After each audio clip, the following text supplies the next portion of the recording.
Heyers, welcome back to the ZedKraze stream for tonight, the 27th of December 2017, and we are up to number one of our top 10 games of 2017. I say we, I mean me, this is my top 10 list, but yes, we have been counting down for the past almost 3 weeks. I've been streaming twice a week, doing 2 games at a time, count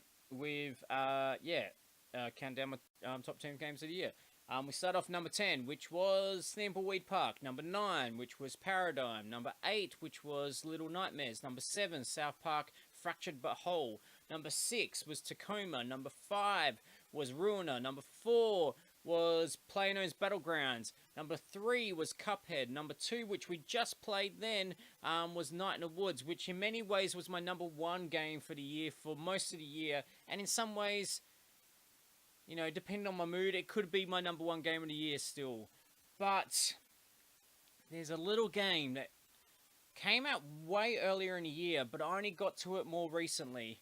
And, oh boy, just imagine if I had done my top 10 list without having played this game, because this game has taken me over. What can I say? And I just kept denying it. I kept saying, no, Night in the Woods is my game, you know. It came out in January, February or whatever, and yeah, it kind of feels unfair to kind of dismiss that as number 1 because it'd been so long since I played it. And while this game is quite fresh in my mind, but the more I play this game, the more I want to play more of this game. I'm just obsessed with this game. I'm so surprised with this game. I'm so skeptical of this game. And that game is...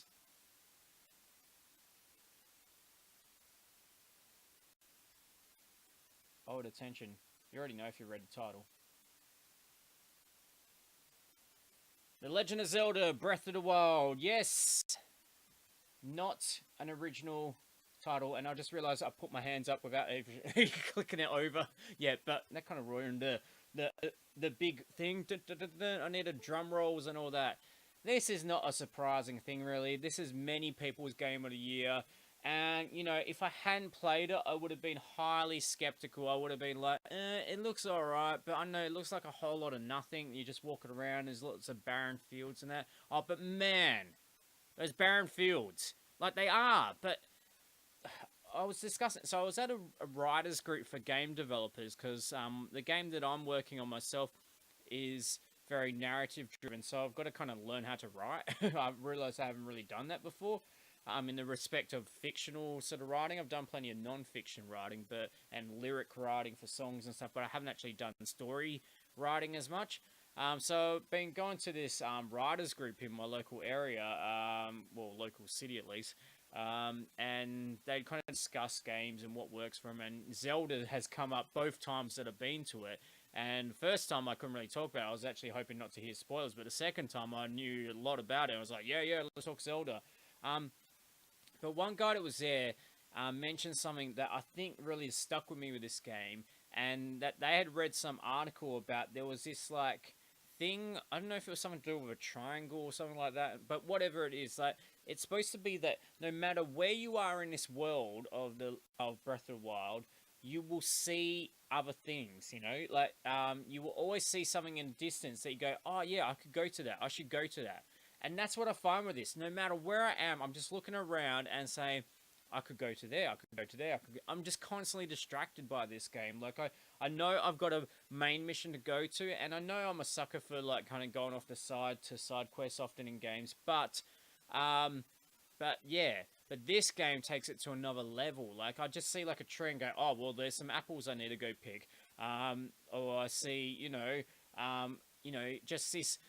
a slightly different looking bump on a mountain and go, there might be something on top of that if I climb up there. And it's so easy to climb in this game. It's so natural. You just walk up to a wall and you just instantly start climbing. And I think that's one of the best design things I've ever seen in a game. It seems simple, but normally you go up to a wall or something, you have to press a button and then start climbing. But this, it just naturally knows, or if you've gone up to this mountain, then you clearly want to climb it. So if you keep pressing forward, you'll just start climbing it.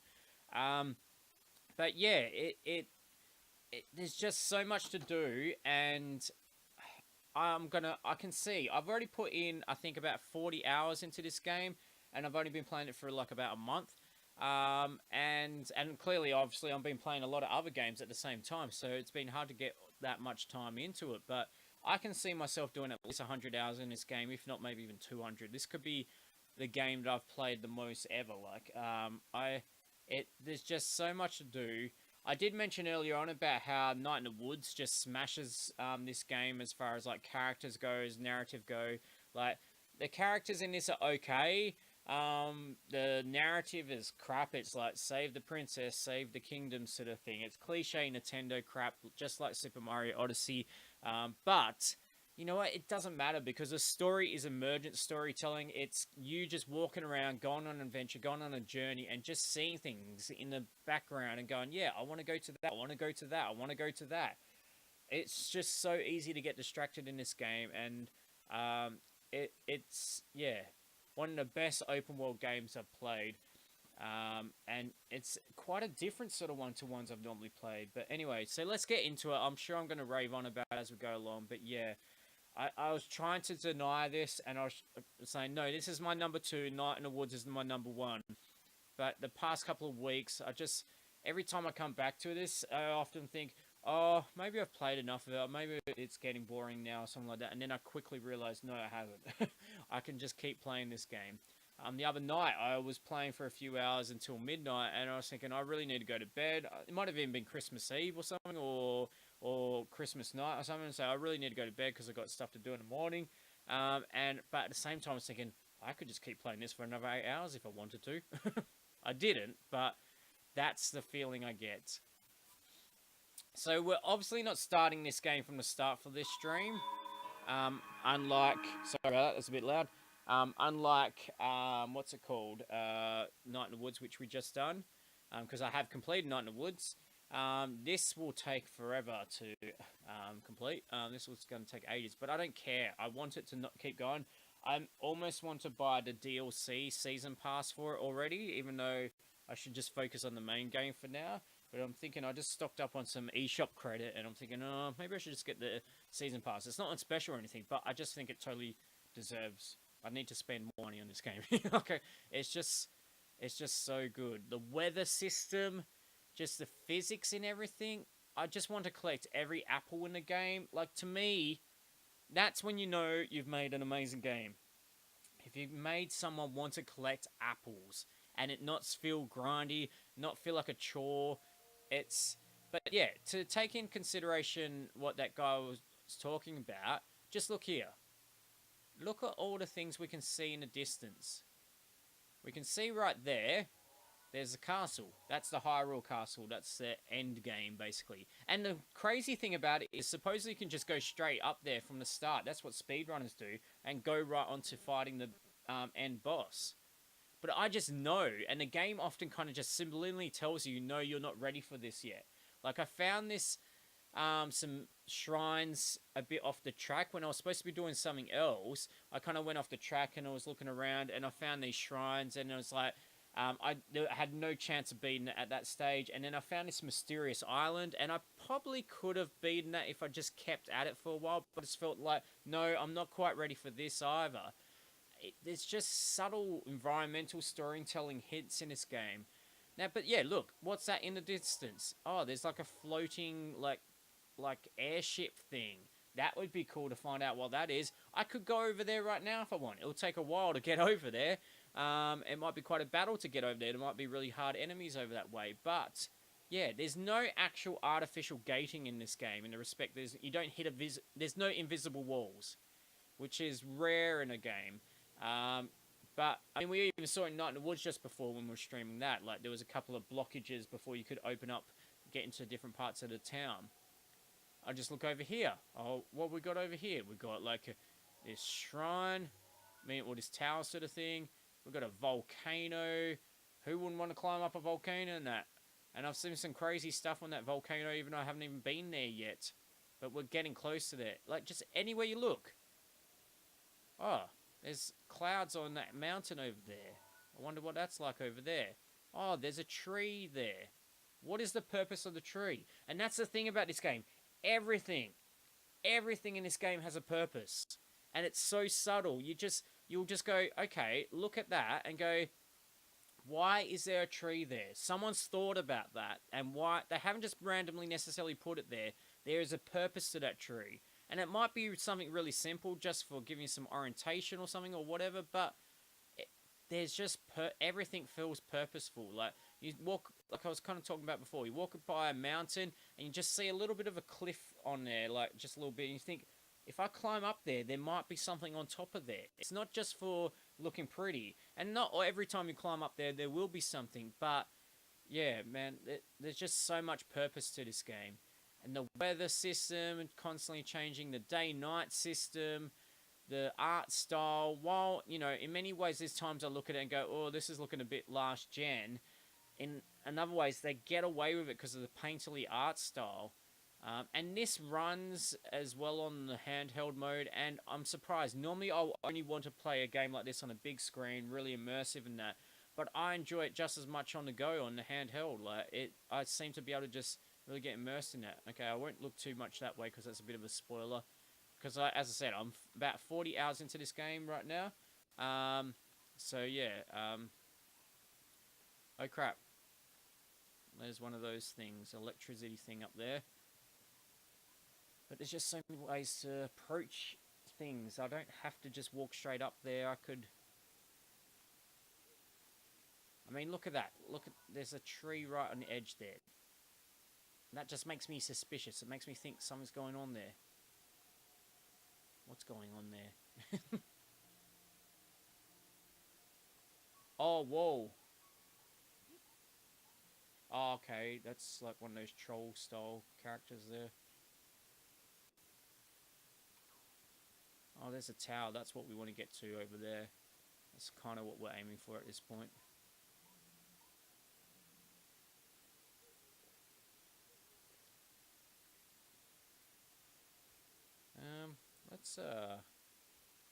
Let's get arrows going. Oh no, this doesn't let you select the arrows. Oh yeah, you can select it this way.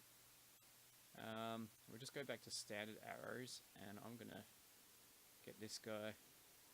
What? Oh, we swapped to no arrow. Yeah, let's use a 14 rather than have big one.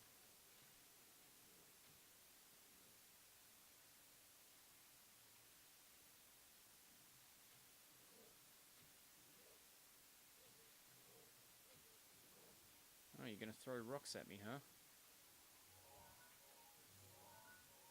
You're a rock thrower. Let's do this, buddy.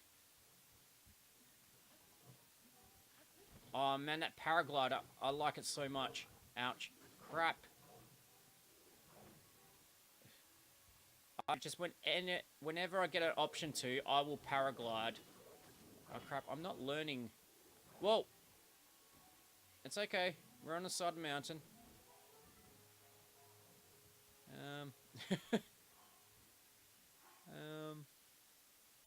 Let's eat a meal. Oh, and the crafting, well, it's not crafting, you do cooking in this game. So you get, all these resources, and you combine them, and you cook them, and they make all these different types of meals. And that's just so cool as well. Yeah, Peanut, I don't think I am the only one with this game on number one. If I had Night in the Woods as number one, I would have been one of the few people that had. Night in the Woods has made it in many people's top 10s, but I haven't seen it as a number one yet. And as I said, it was very close to being my number one. It was for most of the year. But yeah, just when I played this game, man, what can I say? It's a great game. It's just a great game. It's one of the greatest games of all time. I will say that straight up.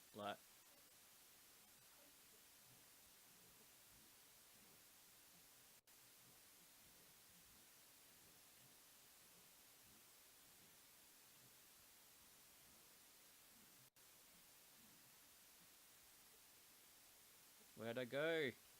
Huh?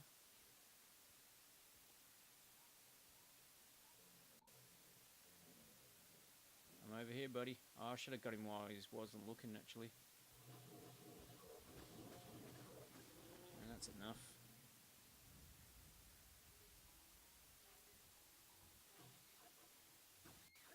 Okay, those weren't as scary as I was expecting them to be.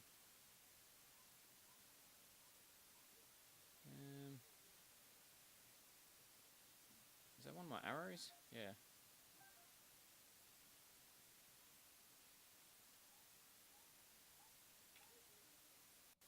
Oh, there's a lot of electricity bats going on around here.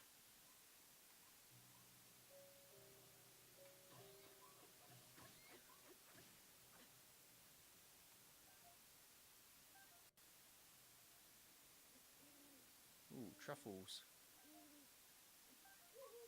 Oh, you could just, yeah, you just climb trees. Like, sometimes it's a bit annoying because it'll just automatically go into that when you didn't want to, but for the most part, it's what I wanted to do. Like, when I climb up a mountain, I just walk here and it just starts climbing straight away, you know? So, yeah, for the occasional times when it doesn't quite work how you want it, like, it's so much better to have it, this sort of system. Like, I really think this is going to change open world games. Oh, crap. Oh, damn. Ah, that was the new feature I have. Wow, we were doing so well in this game. I mean, not game, I mean, like, against these enemies and... Huh. That was a bit of a waste to waste that rejuvenation. Hopefully we get that back. Hopefully that wasn't just wasted on that little bat. Then.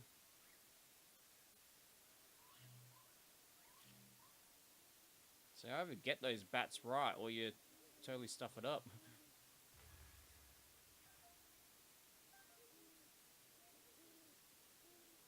Hey, that's what we're collecting those right now, those Lima stones.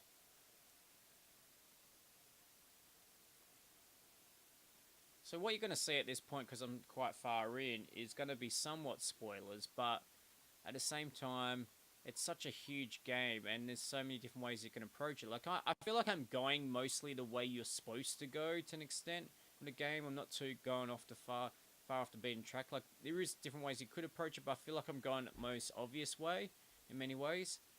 But, yeah, so I feel like even if you are watching this, you aren't spoiling yourself too much. Ah! Again! I probably should have arrowed him.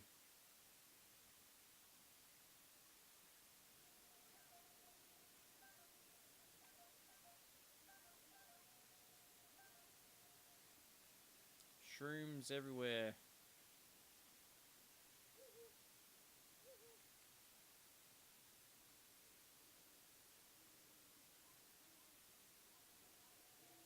Alright, I'm gonna do this way I sometimes do this to avoid combat.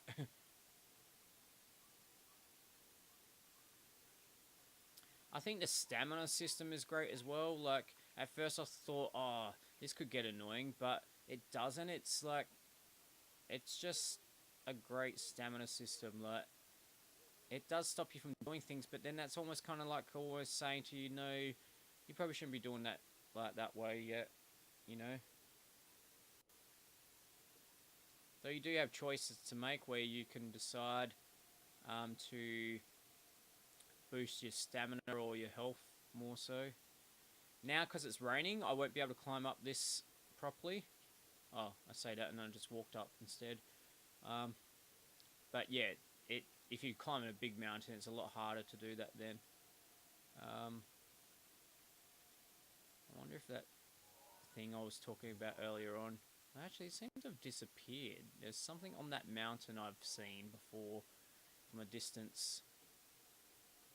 Anywho, I'm going to do some bombs.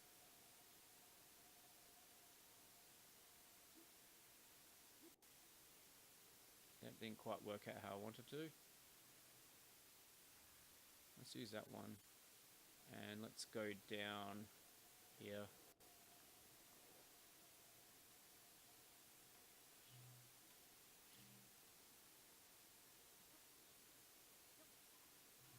Bam! See, there are different ways to approach the combat. That is one of them that I like to use.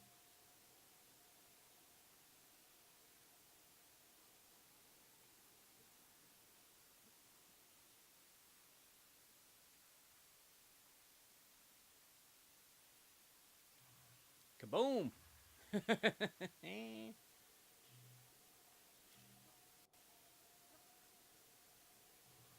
Kaboom! Like, I probably can take those guys out, but... One, it just breaks up the combat a bit doing it this way, and why waste your time when you can just get some elevation here? And that's one big thing about this game, is just there's so much elevated gameplay. Like, you're up in mountains a lot, and that's how you get those vistas. You get to see the stuff far away, because there's so many great vantage points to do so. So you really see the verticality of this game. I think that's the difference to this to most other open world games. Other open world games are often quite flat, but this is very vertical, you know?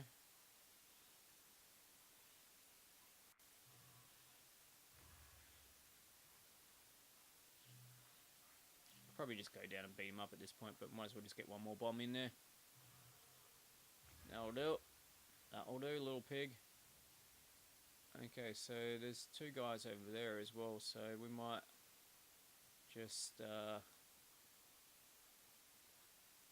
wait, oh, there's a dude here, okay. Seems you would need a bomb as well. Oh, it's going down the hill. Yes, I'm up here, buddy.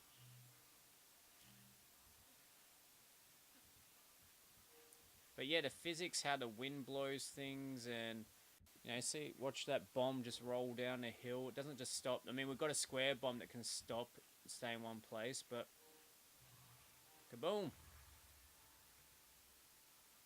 Down you go.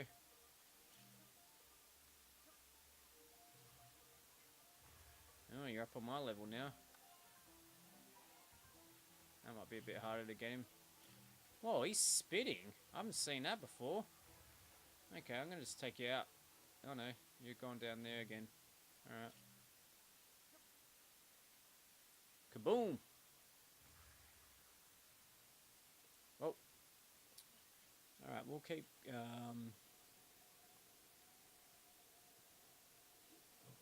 we'll head over here. And... oh, that is recharging. Cool. Well, that's a cool little feature we've got right now. It's a bit... that's to do with something I've done in the game now, that I've got that ability. That kind of rejuvenated me. And I hadn't used it yet, and it's good that it's not a one-off thing. It's, I guess, like, recharging over time. And, oh man, the thing I really like about the Switch is this screen button.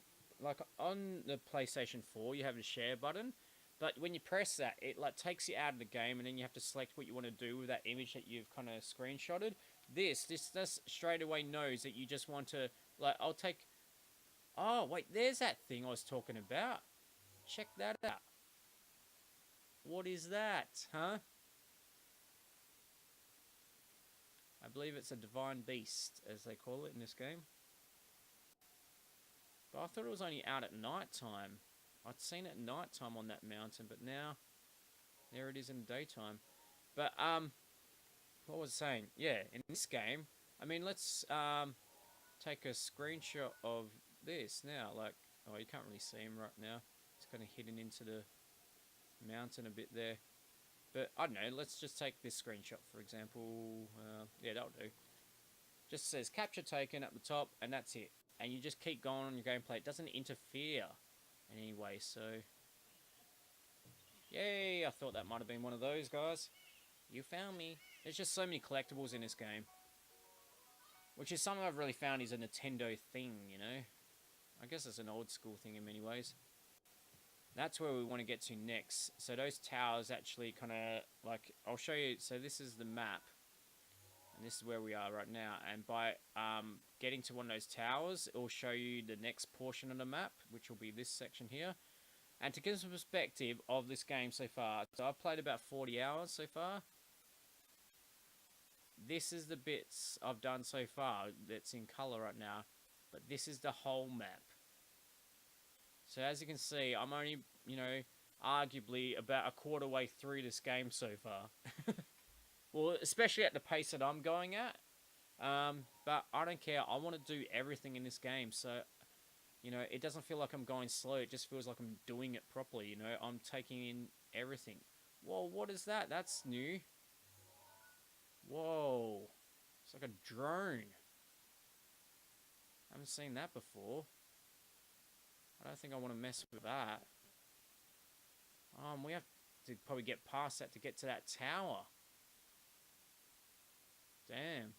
We might need to sneak that way, but there's something reddish around there that looks a bit dangerous as well. This is what's really cool with these binoculars to really kind of help you plan things. So that thing there is a shrine, if you don't know. Yeah, there's that beast thing there. Let's take another screenshot with it. You can see it. So that's like the next... You can kind of see the point that's flashing around right now. That must be that there. So that's our next major thing I guess we're aiming towards right now. Anyway, what we were doing up here, we were trying to throw some bombs at these guys down here. So...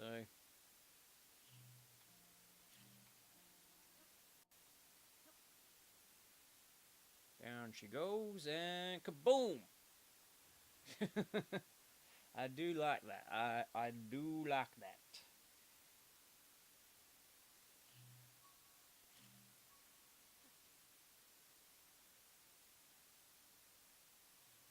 Yeah, that was a bit of a waste.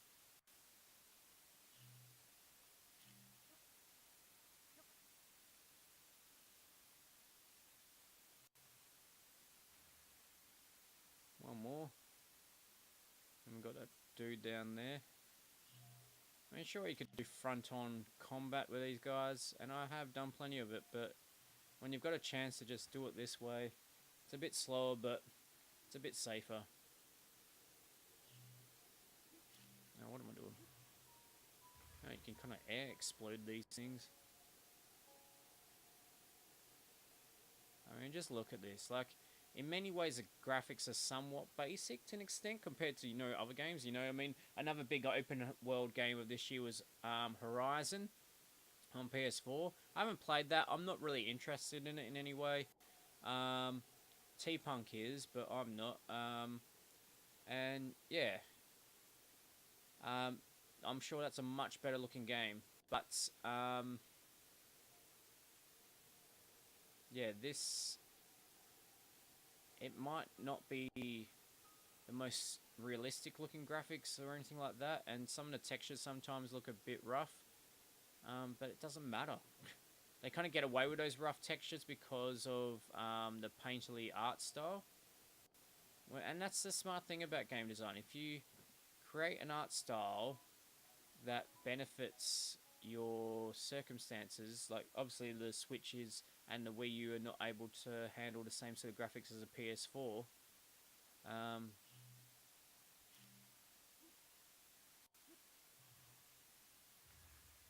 And of course, you know, if you design it right, you can make the style a beneficial thing.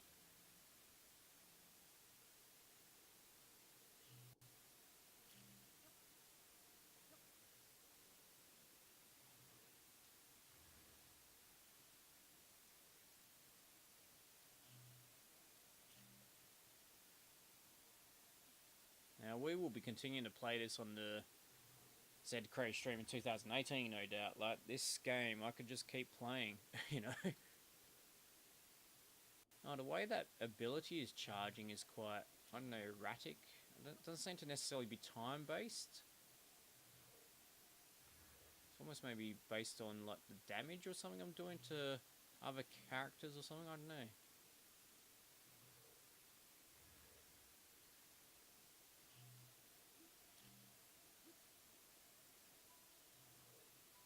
It's taken a while. Maybe this is a bit of a boring way to do this, I guess.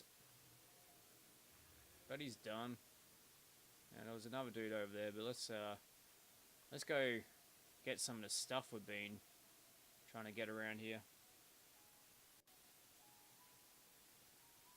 So I've done 2 stamina upgrades at this point, and I've got a couple extra hearts. You start with 3 hearts, and with that stamina system, you start with just that main ring at first, but I've got 2 outer rings now. Or portions of outer rings, I guess. Can't carry any more of those. We need to upgrade our inventory. We need to go back to... Actually, is that on the map? Is this... what's it called? Karok. Sort of spirit thing that... I think he was around here somewhere. But he doesn't seem to be on the map as such. I think he's there where that tree is. Surprising how well I know that. Just over this bridge. Next time we try... Oh, wait, no, here he is. But I feel like I've been there and haven't been able to upgrade yet. But... So if you collect those Karok seeds, you can increase your inventory. If you collect... Oh, whoa, there's more dudes there. That is not what I want to deal with at this point.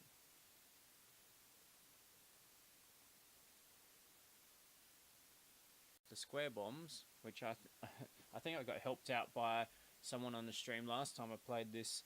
I didn't quite think about the potential of the different shape bombs. So you put this somewhere and it just kind of stays there, you know. That's probably brought alert to myself now from those other guys. Only 1 luminous stone out of that. How many have we got so far? So you got your adventure log. So that's the main quest we've got. I've defeated one of the divine beasts. Not that much of a spoiler, I guess. Well, not necessarily defeated, restored, I'd say. Then you've got these sort of shrine quests to find certain shrines, I think it is. And then you've got all these side quests I've been collecting up and have done as well. And one I'm doing right now is collecting these stones. I just want to do all these little side quests. I know they're mostly fetch quests, but I still enjoy it. Like, as I've said before, like, collecting stuff in this game is good.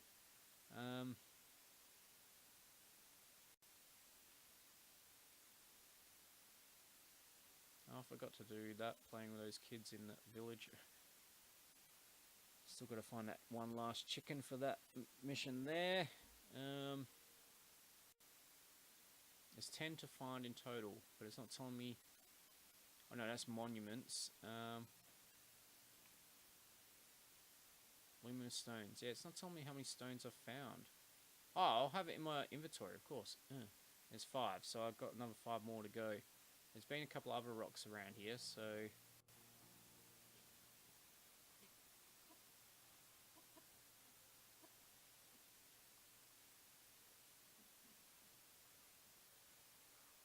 Yeah, we can do some bombing here.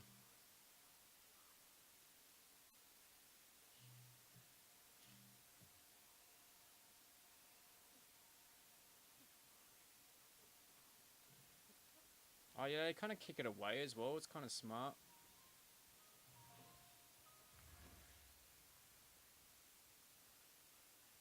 So in some ways they kind of seem dumb, the AI, but at the same time they're kind of smart.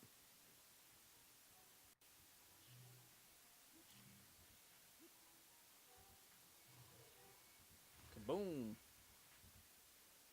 Oh, he's going to start throwing rocks.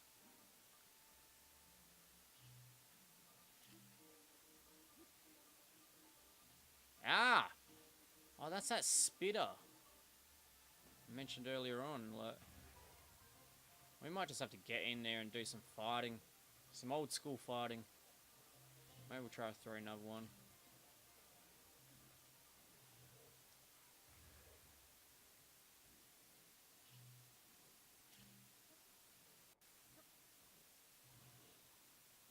Oh, we can take them out this way, I guess.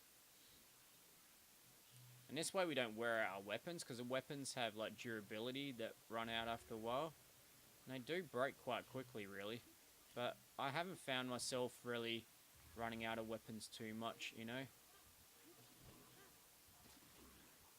See, that just damaged my spear by doing that instead of jump down. But, you know, I'm often not being able to pick up stuff because I've got too much in my inventory. So, like, right now, I might as well... That's a better spear. But I haven't got enough room, so I might as well drop one. And I'll drop that. As you can see, it's red, so it's about done. What's this one? But it's even better. We haven't got enough space. Maybe I should go back to... Oh, but I'm not near fast travel to get back to where I am right now. I'll wait till I get to a shrine where I can fast travel, and then I might go back and try and expand my inventory.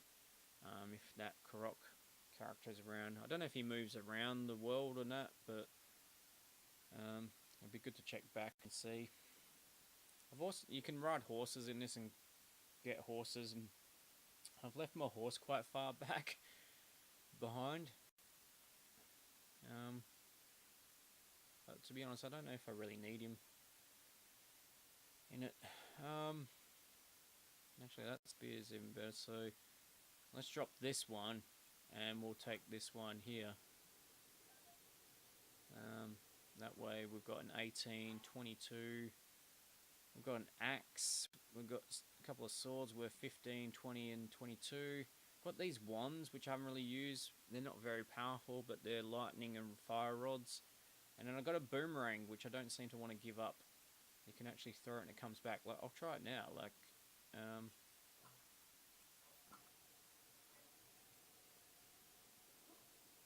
oh, that's just a whack, and then you throw, and it comes back to you. Oh, I said it comes back to you. Where's it gone? Oh, crap. Don't tell me I've lost my boomerang in demonstrating that. Nah. Here we go. Cool. Alright, let's try again in more open field. Oh, you got to catch it. Which shows the detail of this game. It doesn't just automatically catch it. You've got to catch it yourself. Oh, we found a truffle along the way. Where'd the boomerang go? There we go.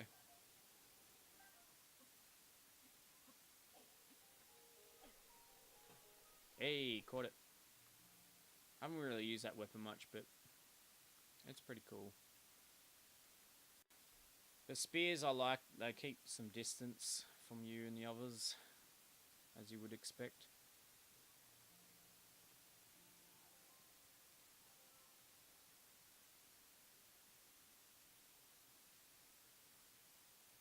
But I mean, look at that. Like, how nice does that look, you know?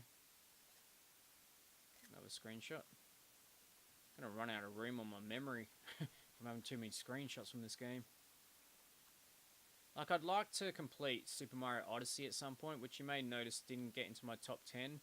It's a great game, but it's just not so much a game for me. Like, I mean, I'm enjoying it, but, like, I've enjoyed other games more. But it's a great game, like, in many ways. It's so well designed. And in many ways, I could complete that probably, I think it's about 20 hours or so, the campaign for that. So it'd be good to kind of complete that game and just kind of tick that off the list. But I just can't stop playing this. Like, every time I think of playing another game, I just think, oh, or I could be playing Zelda. Like, that's basically my mentality at this point. So it's going to be really hard when new games come out.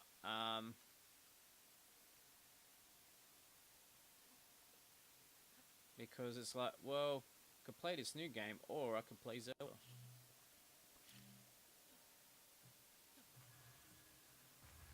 Oh crap, I've stuffed it up. Oh, we'll just put this up here.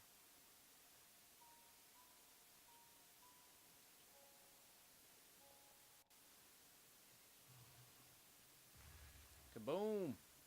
Give me them rocks.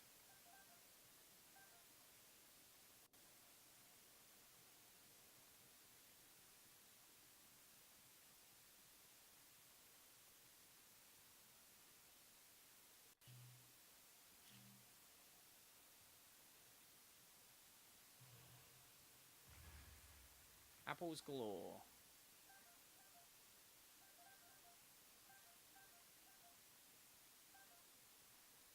I feel like there was some more rocks around to explode. Now you can't I mean, it's not you can't.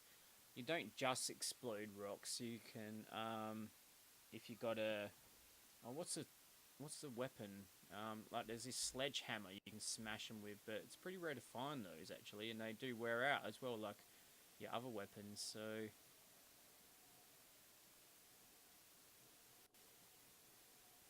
it's just the atmosphere.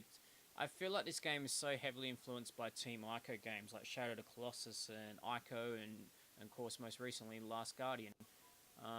Like just the emptiness, but it still feels great. Like, yeah. I mean, that's what makes it kind of just special, I think, like, is the emptiness.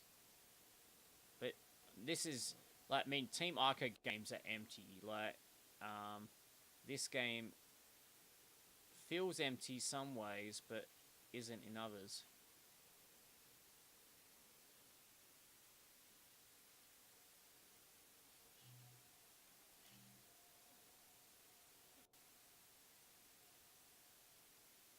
That didn't work out.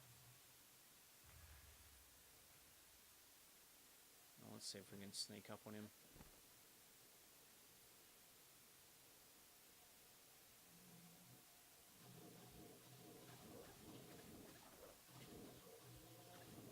Oh, yeah. I think because I had a better spear, that kind of worked out a bit better for us. Oh, man, how cool does that look at night? Okay, that's going to need another screenshot, I think.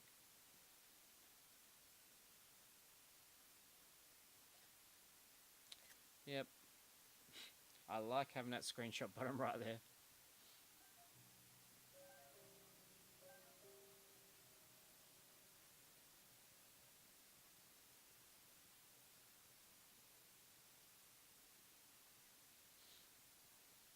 Yeah, just the open world of this, like, you literally can just go anywhere. Like, you know, you look at something like an open world like GTA, which, you know, Rockstar are the masters of open world.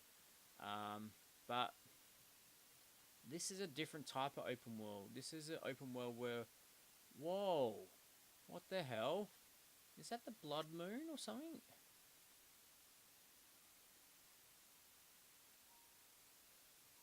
I haven't tried video recording anything before. Let's try that now. I think it does like a 30-second set of clips. I think that's the blood moon, which you'll see what happens when that happens. Hey, Ozhound! How's it going? Yeah, that's the blood moon, isn't it? I've never seen it rising, if that is it.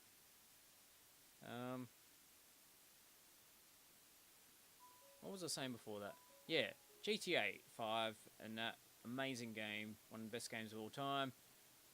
Awesome world, so much detail in that game. But it's a different type of open world. You're not adventuring, you're not trying to discover things. You just, you know, it's just a city, you know. And I don't say that in a negative way. I said there's just so much detail in that game.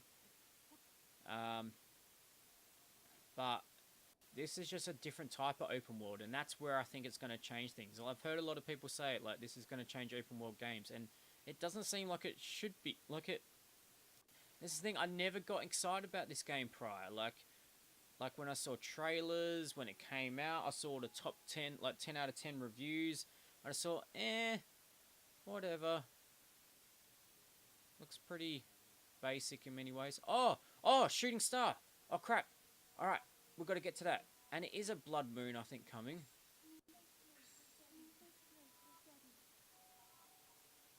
Oh, crap, where did that shooting star go? We've got a limited time to get to that shooting star. It's got like a special collectible. I've never got one. I've only seen one before. I wonder if it's related to the blood moon, because look at what's happening now. That respawns, I believe, all the characters again, like all the enemies, so otherwise when you kill things, they kind of are gone for good to an extent, but then they get respawned by this, so hopefully it's not going to get us into trouble. Let's just save for a second, because this will also hopefully give us a second chance if we stuff up trying to get that that shooting star, man. I want to get the shooting star. It was over this direction. And this is the thing, that's what I was saying earlier on, you just get distracted. I should be going the other way, but I saw that shooting star, now I want to go over this way. Like, that's just the way this game works.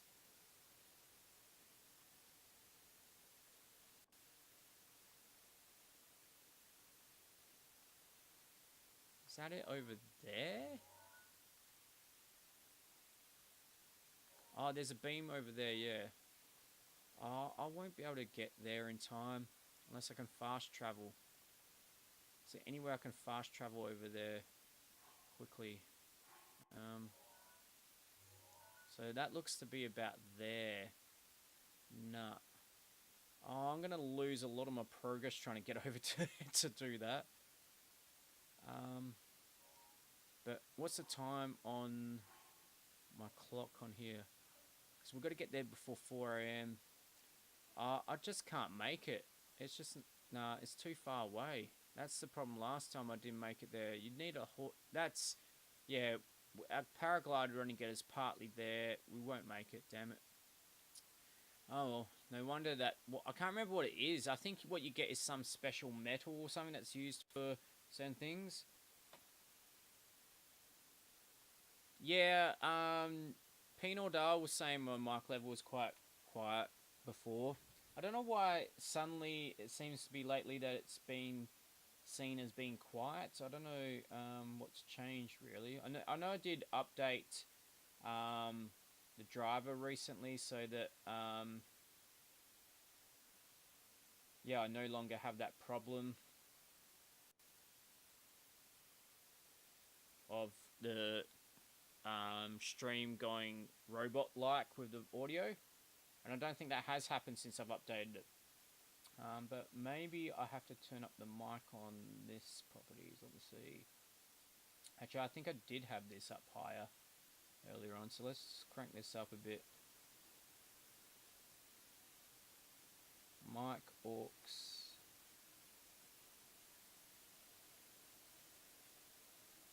Just make sure that's the right mic as well. Checkity check. I don't know if that's any louder. Let's crank that up to 200%. I don't think that's necessarily making much difference or not. I don't know. Is it louder?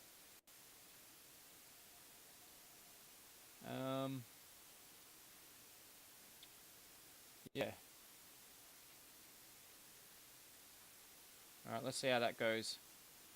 It's not really much louder. Okay.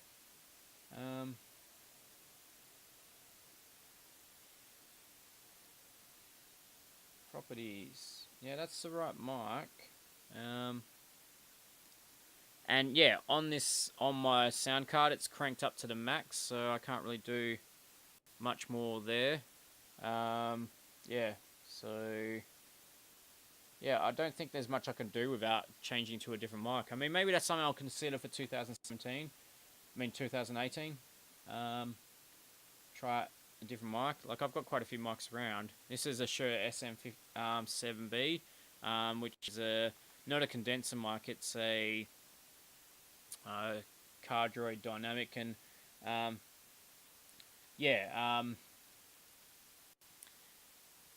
it doesn't have as much, I guess, signal coming out of it, sort of thing. Like a condenser, as soon as you chuck in 48 volts into it, sort of thing, like it's very loud and sensitive, and you can hear everything.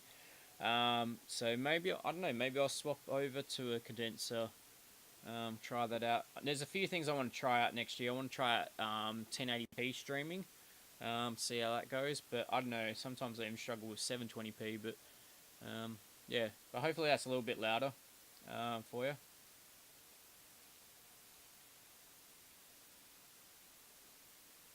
I do have a compressor plugged in on there already, and that's quite cranked up. Or the output of it is. Oh crap! Sneaky bastard! And there's waterfalls.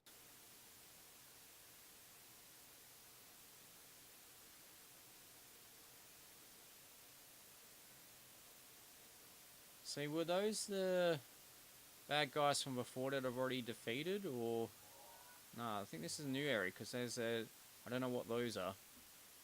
Oh, they're like barriers I think you hide behind.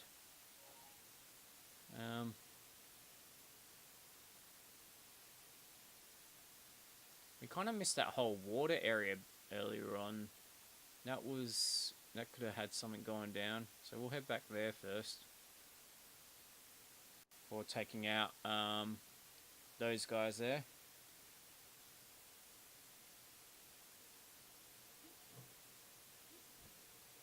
Oh man, I just want to paraglide everywhere. Of course, your stamina is affected by paragliding, so you can't just keep on gliding. It's pretty sad I didn't get to go get that shooting star. Swimming, now that's the tricky part. Like, if you run it, like, if you fall out of the sky too high, you will die. If your stamina runs out while you're paragliding. But swimming is another level again. If you run out of stamina while swimming, you just drown, which is pretty harsh. So you got to know you can do it. I'm wearing some armor right now that helps out with swimming. So I felt like I was swimming a bit faster then. You can see how he's puffing out like mist there from his mouth, because he's got like a temperature thing and he's nearly close to freezing at this point.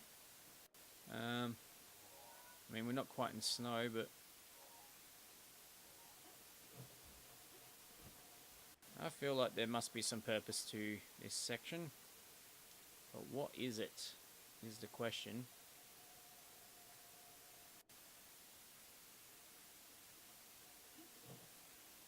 It's a very specific section.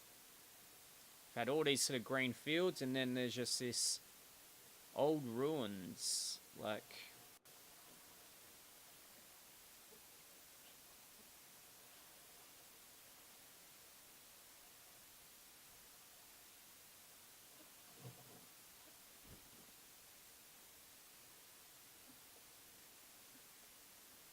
I don't think there's anything on top of that, so I don't know.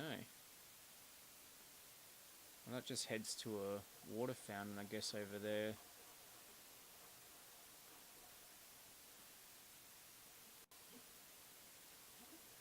Yeah, I use condenser mics for like music recording for my vocals and that sort of thing, but yeah, I mean, this SM7B is a classic sort of broadcaster mic. I mean, it was also used on things like Michael Jackson's, I think, Thriller album and stuff. And I think a lot of metal vocalists use it as well. But you really need something boosting up its signal. Like, I've got a sort of channel strip which I use, but I haven't actually really used this for recording myself. I lent this microphone to a friend and recorded his whole metal album vocals to... on this mic, but I remember seeing on that Metallica documentary, Some Kind of Monster, the lead singer, I've forgotten his name, he was using this mic, but yeah, you need something to boost it, and I'm just going into a USB sound card that, and yeah, you've got some plugins within OBS, but it doesn't seem to be doing that much in the way of boosting. I mean, maybe I could tweak it, I don't know, but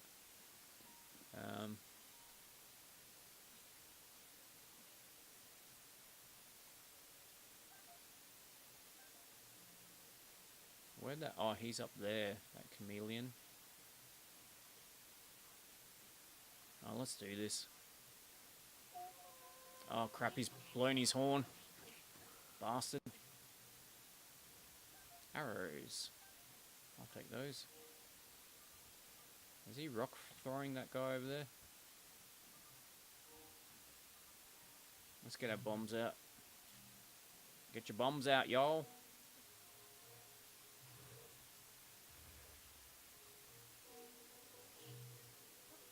Yup.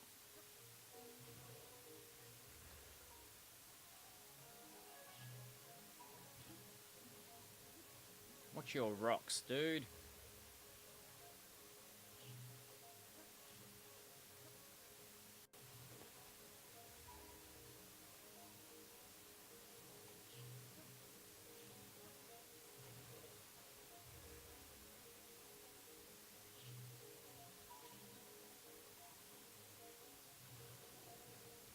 That'll do it, little pig. That'll do. I feel like there could be more people around.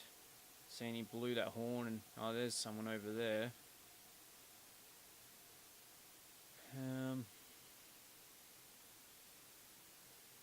That dude just had a club.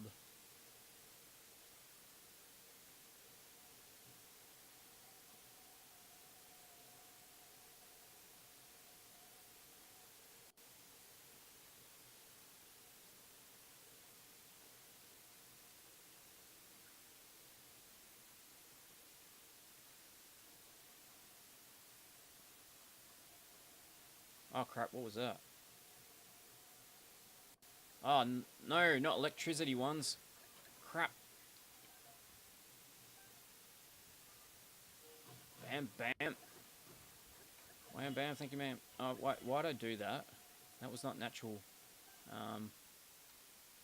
Bad guy. Don't want to waste that revive that we just recharged recently. Let's just have a meal. What meal should we have? Mushroom rice balls? Sure. Or maybe simmered fruit?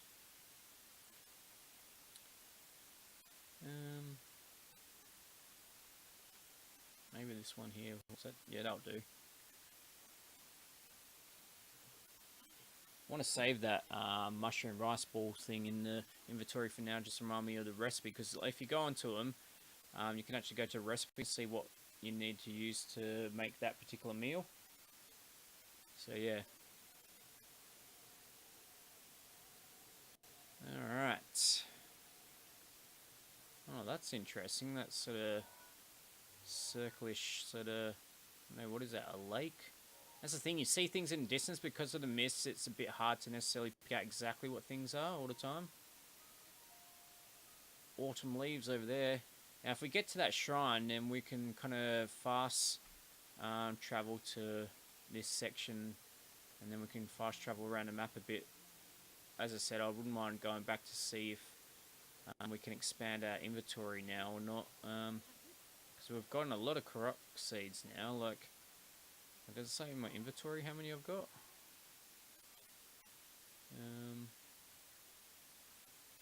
17.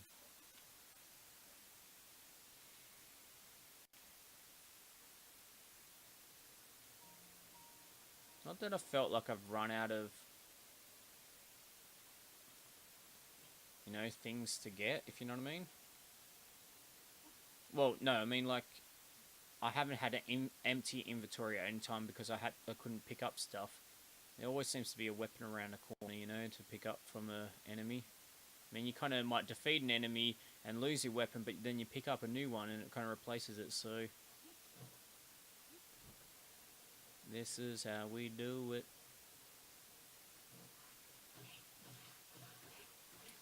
Bam! Where's your arrows at, dude? You must have had some arrows around. Where are they? At a bow. I'd like your arrows. Don't need your bow. Doing alright for bows. No, I can't find it. But, I know that's something else in the distance. That's one of those temple doors we do have to find, but I'm not sure I want to go all the way down there for that. Actually, I think we've already been there earlier on in the game,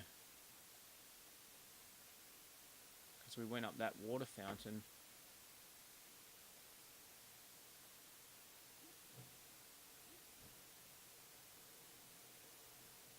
Yeah, I've been here before. So let's see if this helps us with that mission that we were doing, if we have to come back to these now that we've got that mission. Yeah, I've read this. Wait, did that guy need... I think he need photos of these things, actually. Let me just check what the mission was for that one. Not the stones. search for the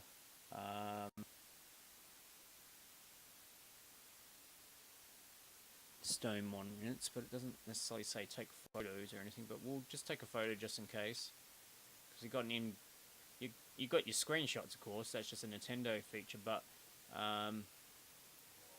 you do actually have an in-game camera as part of. It looks like you have limited amount of shots you can take, but with it.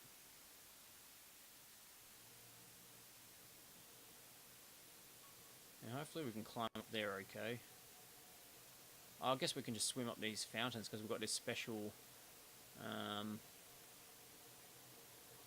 armor now that can help us swim up water fountains like this. Up we go. Boom. That's the quick way up.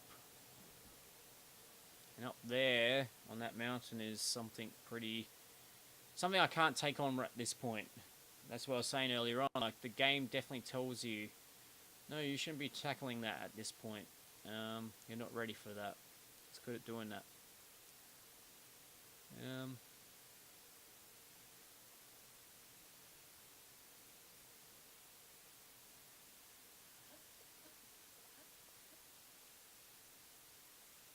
Well, I guess we'll finally start heading over to this sort of more lava town area, if you will.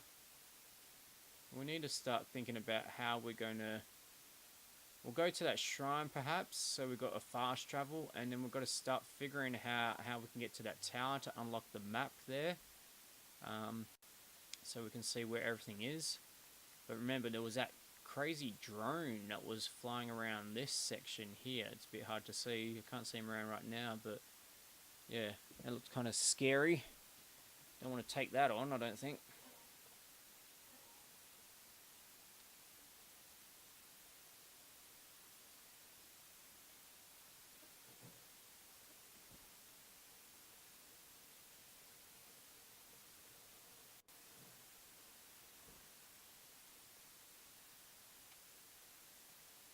Alright, that's quite a way down.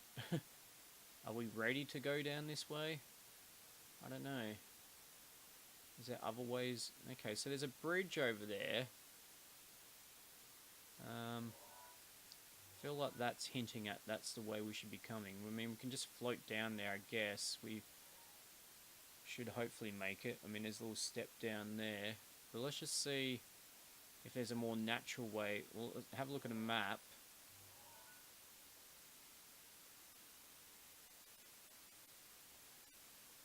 No, it's not necessarily that pathway there. I don't know. Let's just have a look up here. I know there's definitely shortcuts to an extent with this. Like, you could avoid things, but I kind of want to, as I've mentioned earlier on, this game's so great. I just want to do everything in it. I don't want to miss anything. It's very much a completionist scenario. Like, I never will have a completionist. I don't know if there's a way to do a completion. You'd have to there's like over 120 of those shrines to find. There's a whole bunch of those Korok seeds to find. Like, you know, like a completionist run of this game, I imagine, would take hundreds and hundreds of hours. But I definitely want to do a hell of a lot of it. That's for sure. Like, even here right now, I'm kind of backtracking, I think. But, oh yeah, there's some crates. Oh, and what's that? Oh, they're not as powerful. But what is that? Hello! 38. Damn, son.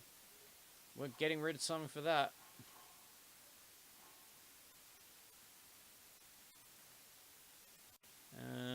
Oh man. Having to give up things now. I want to keep the axe, so I'll ditch this 15 sword. Knight's Claymore. I mean, let's check that out. Is that going to be like some crazy Final Fantasy large sword or something? It's pretty large. Let's get back to our spear. That was a good find. Happy I came back. And that's the thing. If you don't come back, then you'll miss out. Oh, that blew up that stuff as well. Cool. And look how the wind is like blowing away that arrow right now. The physics really affect the world in this, like...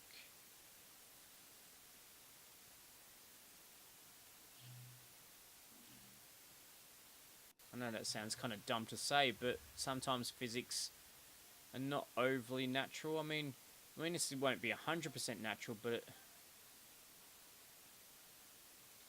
I was reading something or heard something about the physics system, like it was something really special. I can't think of it right now, actually. I'm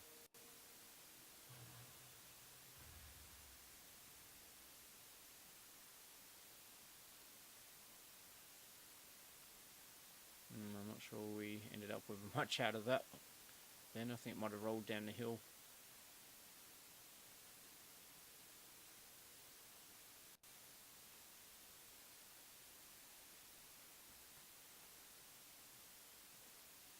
It's interesting because I've been saying that with the Switch, which I've just become obsessed with. I'm so surprised. That I think I want most of my titles digital, even though I like collecting physical copies. I think I want them digital wherever possible, as long as they're cheaper than the physical version, because the convenience of being able to just load them up, and have them with you all the time without having to carry carts is, as much as a retro collector I am, it's very convenient to have that. Like, I've got a few digital titles now. I've got Stardew Valley, I've got Golf Story, I've got Rocket League, and I'm going to be getting more.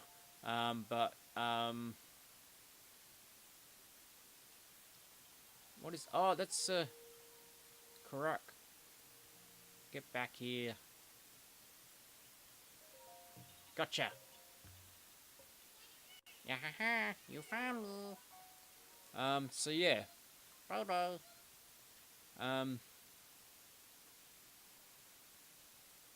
But yeah.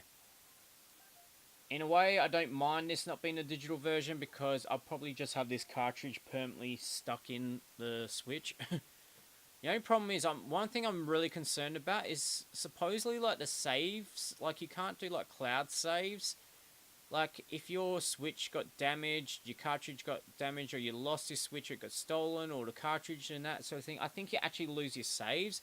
And if I've, say, put 80 hours into the game or something like that, and then I lost my saves, that would not be a good thing. So I'm hoping with Nintendo launching their online system properly next year in 2018. Like, it's the online right now. You can play multiplayer like, say, Rocket League against other people, and it's free currently.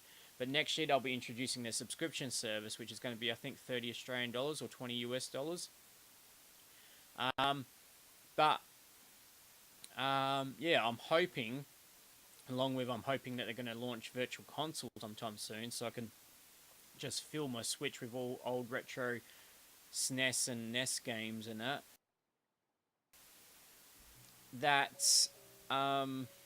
Yeah, they introduced some sort of cloud save thing.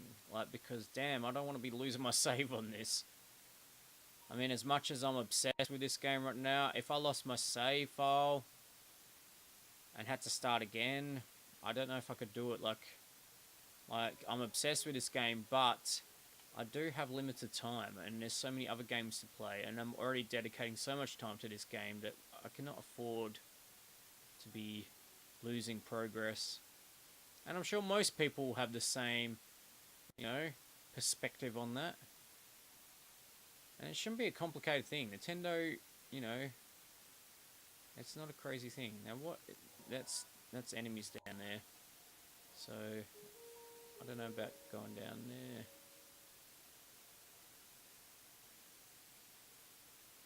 Maybe actually it's the opposite way around. I should be floating down to there, and then I come back this way towards mountain. Actually, that is, I think, the natural progression. I'm doing it the wrong way around. Still, we're a bit down lower, so I'll make it a bit easier because we don't want our stamina to run out while we're gliding down. That said, to get over that fountain, I'm going to have to climb up a bit.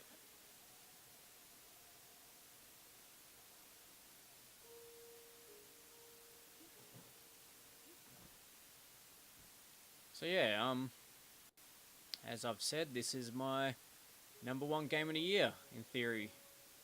Like Night in the Woods is also a very close second, if not, equal first with this game. But they're very different games, even though they're both narrative kind of adventure-y sort of games. They're very different styles of that, um, and very different scales in production. Night in the Woods, 3 or 4 years I think they worked on that.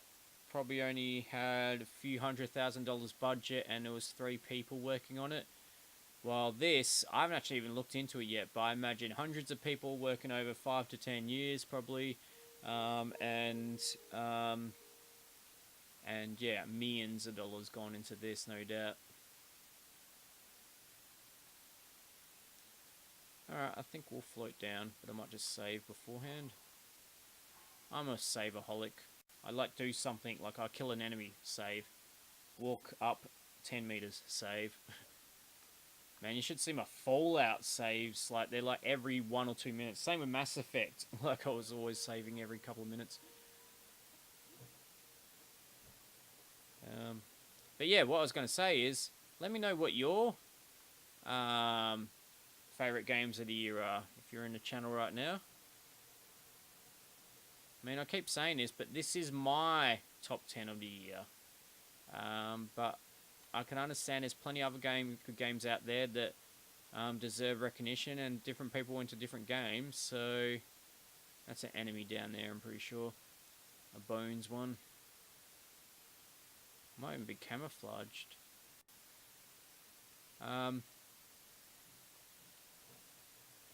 Oh crap. Damn, they're fast.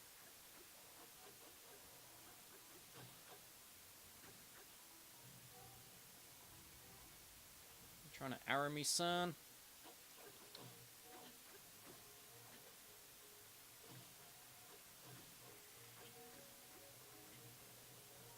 Why does he keep coming back alive? I thought he needed a head to come back alive.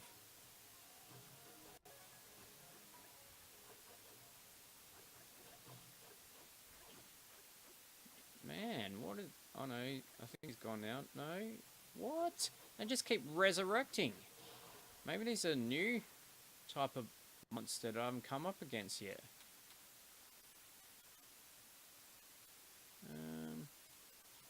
Sure. One more try. Die!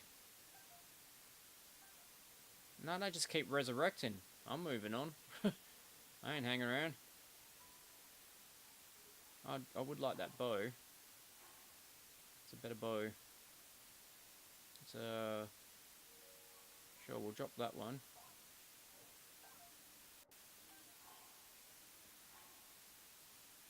Oh, it's another 25. That's good.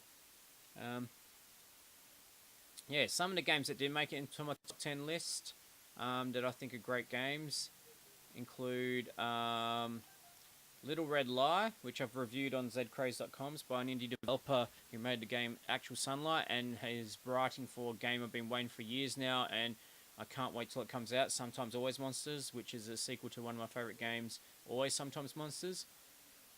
Yeah, there's not much interactivity in that game, but it's quite a long game, 10 hours, as far as a game like that goes, and it looks like just a simple JRPG style game, but it's actually about real adult issues like the economy and employment, a bit like Night in the Woods in many ways, but a less optimistic version of that, I'll say. It gets pretty full on. But yeah, it's an amazing game. I think it's half price right now. You can pick up for like $5 US, and you can also get it on iOS. It's not just on PC, which is really cool. I think it would be quite good to play on iOS, actually, more like a book in a way. Other games, Super Mario Odyssey, as I said, is a brilliant game. It's just not as much of a game for me, I would say, in many ways. Oh crap, what is going on there? Something sank. This is... I feel like we are definitely really entered into more difficult territory now. We're definitely like in a new zone now. You can see we're on the border of this next section of the map here, and yeah, I think that in itself kind of gives you a hint that you're in a harder section now. We're also kind of going the wrong direction right now, but I just want to keep exploring, because that's what this game's all about. Yeah, so Super Mario Odyssey is a brilliant game, even if not in my top 10. How many of those luminous rocks have I got? Oh, still need 3 more. I don't think that will have luminous rocks in it. I think that's just resources. I guess there's no harm blowing up as long as it doesn't draw too much attention to us right now, because I feel like we're in quite a difficult area right now. Yeah. Salt. Flint.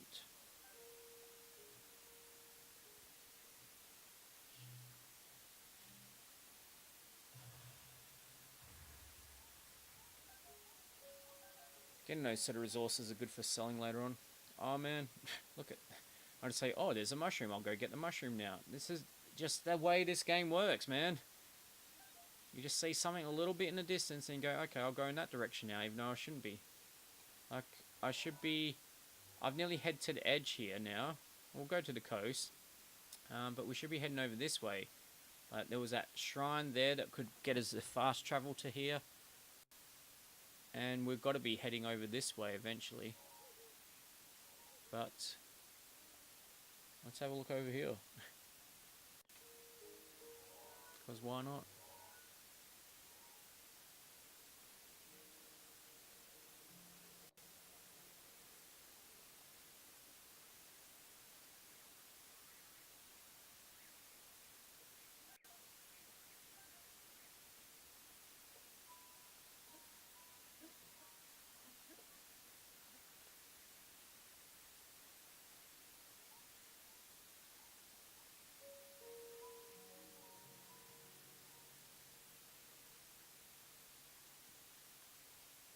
The boars and deers attack you, but the foxes don't seem to. Now, see, I was talking about purpose with everything in the game. These rocks are just sitting here, which means they might need to be pushed down onto something. Or, I know, like I can't see any enemies down there, but it's just a bit weird that those are just sitting there. You know, they're not just there for some random reason. There's got to be some reason for that. Actually, look, there's a trail of these rocks. And here we go. Now I've gone distracted. Now I want to know what those rocks lead to. I'm totally gone in the wrong direction that I should be going. But that's going to head down to the coast, isn't it? Yeah. I should be trying to get the map first. What's that down there? Are they fish or something, or ducks? Oh, what's that? Is that enemies? Oh, it's ducks. Oh, hello. That looks interesting as well. Like that looks like that has purpose. Like you explode that somehow. I don't know how, because I don't know where you'd put a bomb there and how you'd actually really climb to there, but I know something happens here. I feel like, you know, there's rocks near the wall. Well, look at that. There's a rock that... Oh no, that's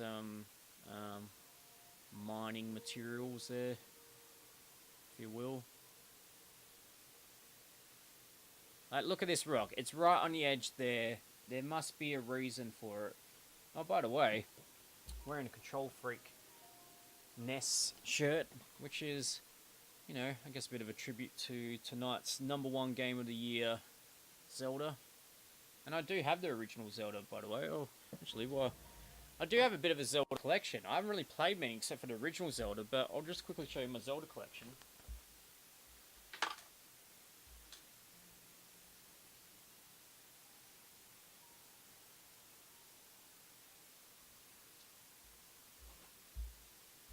It's weird because like in many ways I've just kind of got the Zelda collection because I know it's a good collectible, but yeah. So going in reverse chronological order, we've got Twilight Princess. Obviously, we've got this, Breath of the Wild. So that was Wii.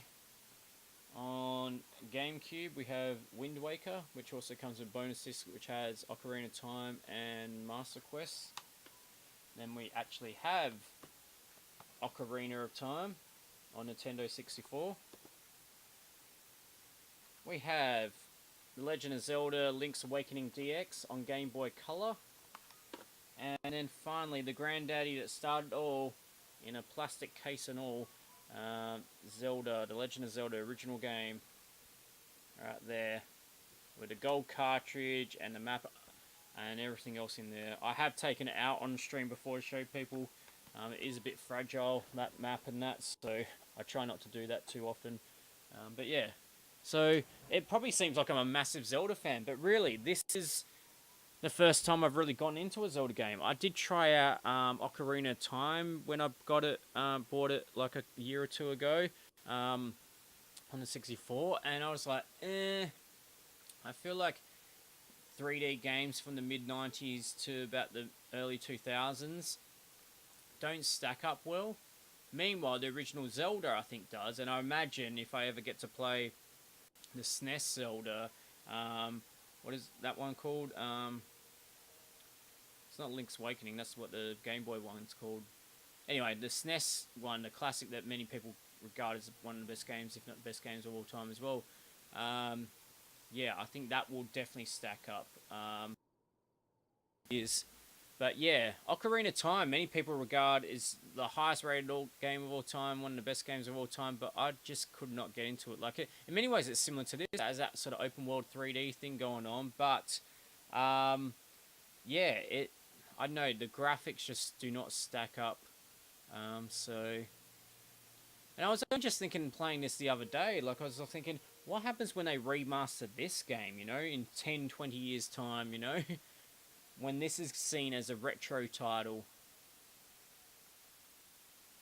What's the deal with that rock? Just feel like, what, do you start an avalanche or something? Is that how you get that bit over there open, or I don't know. Something happens here. But what is it? Oh, there's the mountain that we're eventually heading to, and a tower that we really want to get to get the map unlocked.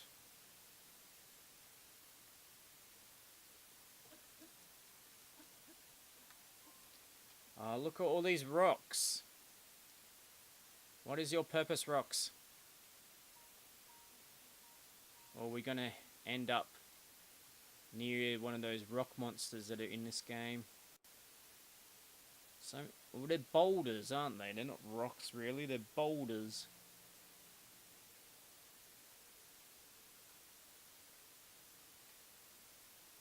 So we'll probably play this for another half an hour, because as I've said, I could keep playing this for hours and hours and hours, but my top 10 streams have been around 1.5 to 2 hours each. And it's just to give you a taster, because I think you should buy, if you like what you see, you should buy every one of these games. And a lot of them are on special right now. I mean, this game isn't, of course. Nintendo rarely discounts their first-party games. Yeah.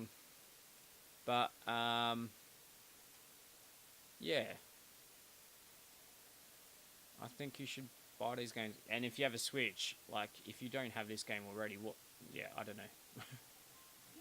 What are you thinking? I mean, sure, maybe it's not for everyone. I mean... But damn, this is my jam. Like, where am I even going now? I don't know. I'm just wandering, and that's okay. Okay. There's a campsite down here. I don't particularly want to have to fight all those dudes right now. So I'm going to skip that for now. And that's the cool thing, you can. It's not like a regular sort of more linear game where it's like, oh, I have to beat them before I can go further. Like, yes, there's some times where you have to beat things to go further, but I can avoid those dudes probably. If I beat them, I get to open that chest over there, which will get me something, but it's not necessarily something good. Oh, it's another Korok. Come back here.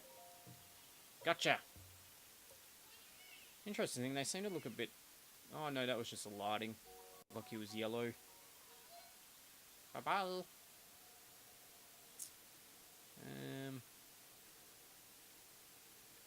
that's the coast there. Let's have a look on the map. Yeah, we're just about by the coast now.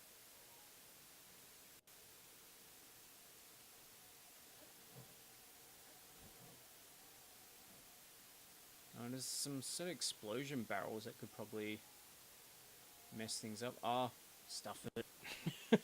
Why not? Let's just throw some bombs in there, eh? And that'll get that party started. Hopefully they'll set off those other things and then...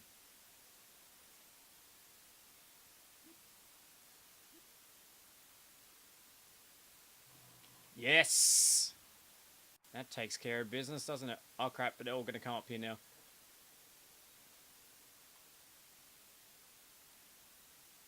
Oh, this is a very slow sword to swing, but this sword... Oh, they didn't notice me. So I can probably get the bombs in there again and keep bombing them.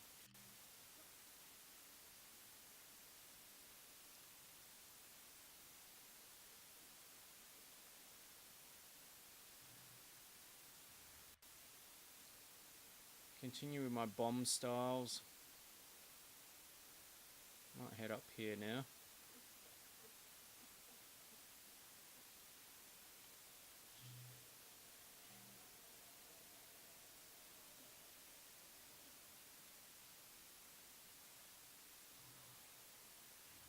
That's one gone. Oh, perfect placement there. Hey, fellas. Not a good throw, though.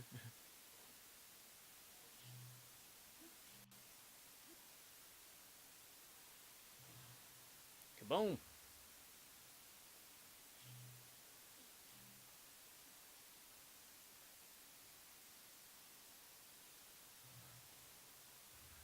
They sometimes kick them away, like...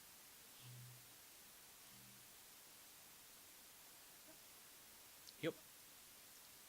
Yep.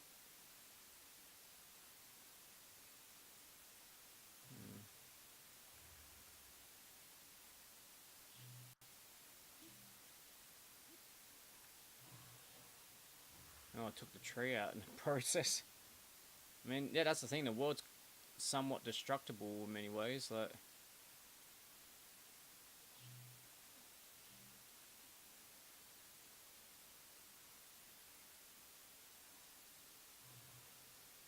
one more, which looks like the toughest. Like, he's a bit different color to the others, I think.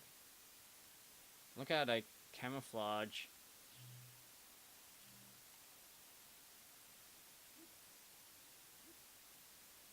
I can see you. Yeah, head over here, buddy. Go on.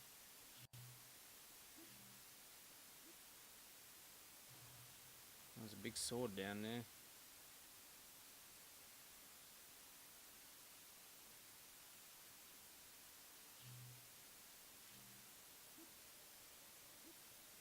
See, now the wind that just popped up might have affected my throw just then. That's part of the physics system sort of thing. Look.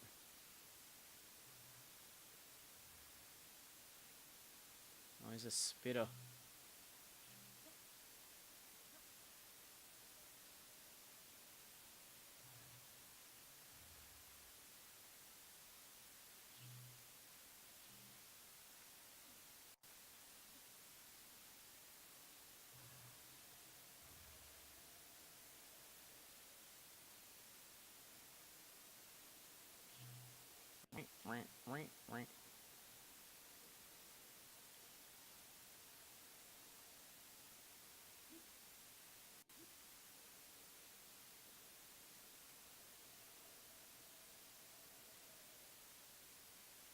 That was a good throw.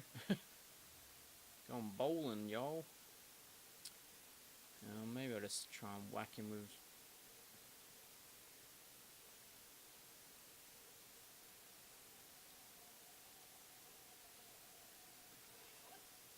Oh, whoa, you're a sneaky bastard. You got moves. I thought he was a bit different. He's using his shield and all. Man, that sword's not doing too well. It's too slow and it's not doing much damage. Although I guess this is... could be quite a difficult one to beat. I feel like he was quite tough.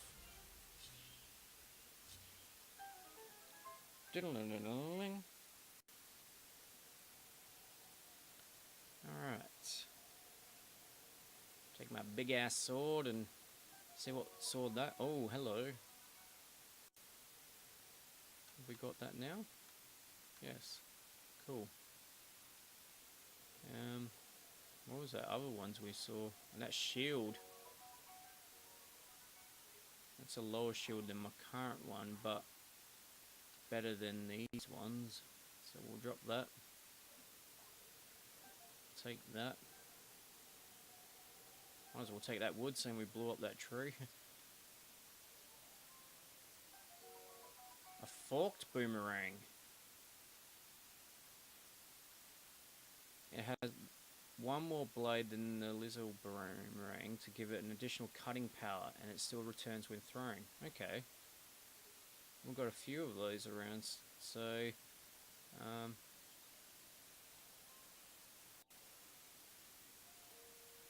maybe we'll finally ditch that other boomerang we had.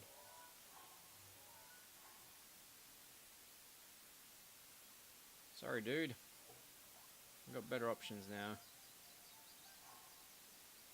Yeah, that's worth 24 versus 8. With that last one.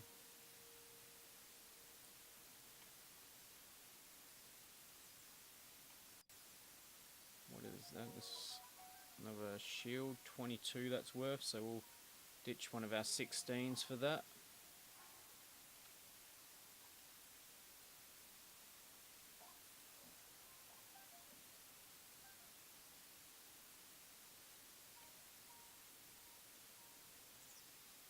So I guess it paid off a bit to take out that camp. We haven't even opened the chest yet, but we will. There's some hissing in my audio. Yeah, well, people have been saying my audio is quiet, so I've been cranking up, so it's probably now quite noisy because I've cranked it up so much from low signal. What is that?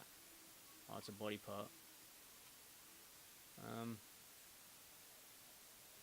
Is it overly bad, or the hissing, or just noticeable? I actually have to wonder if it's to do with the new driver I installed for my sound card.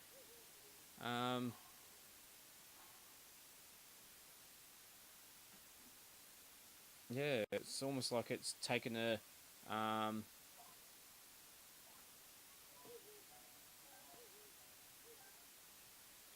signal boost down a bit, you know.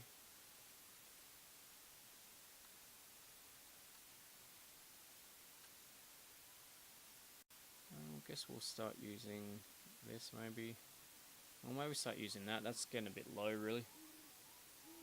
Noticeable, but not super bad. Okay. Well, I guess just for the rest of the stream, we'll just keep it like this. But, yeah. I may need to investigate. Yeah. I might even swap, as I said, I might change over to condenser mic for future streams starting next year. Then we shouldn't have any signal problems. But it's also going to be possibly too sensitive, then I might have to crank it down a bit, but... A spear. Well, do we want to take that spear, or... What have we got? No, I don't think it really stacks up compared to everything else we got.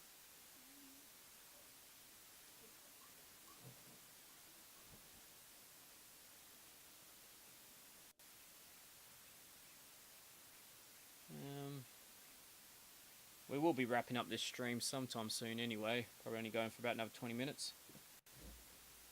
What's your top 3 then? Which place did Horizon Dawn take? It didn't even make it in. I haven't even played it. I'm not interested in Horizon Zero Dawn.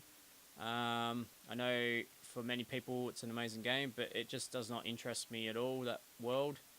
Like, I mean, it graphically looks great, but like it just kind of looks boring to me. my top 3, well, my whole top 10. So I'll run through my top 10 for you. I've said it a few times, but so number 10 was Thimbleweed Park. Number 9 was Paradigm. Number 8 was Little Nightmares. Number 7 was South Park Fractured But Whole. Number 6 was Tacoma. Number 5 was Ruiner. Number 4 was PlayerUnknown's Battlegrounds. Number 3 was Cuphead. Number 2 was Night in the Woods. And number 1, Legend of Zelda Breath of the Wild.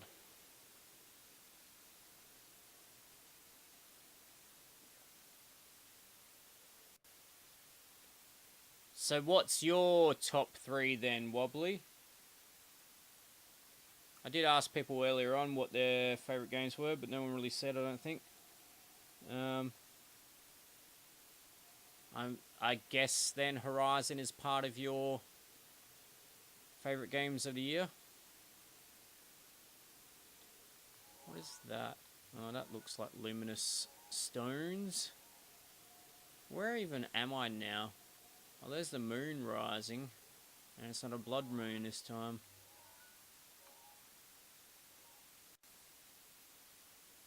Oh, whoa. It's like a sort of bridge. Like a stick bridge. Wow. That's cool as. What just flashed red over there? Oh, it's one of those drones. Oh man, I don't want to mess with them.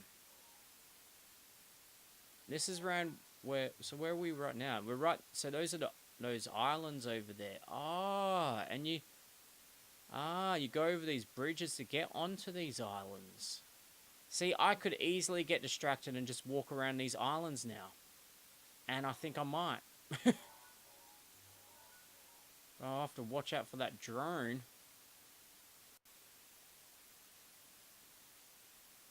And I need to collect those mushrooms.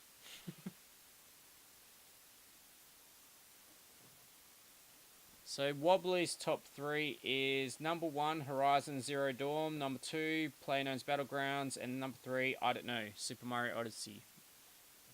Yep, well, you know, no doubt that's many people's favourite games. They're all games that have been highly rated and reviewed.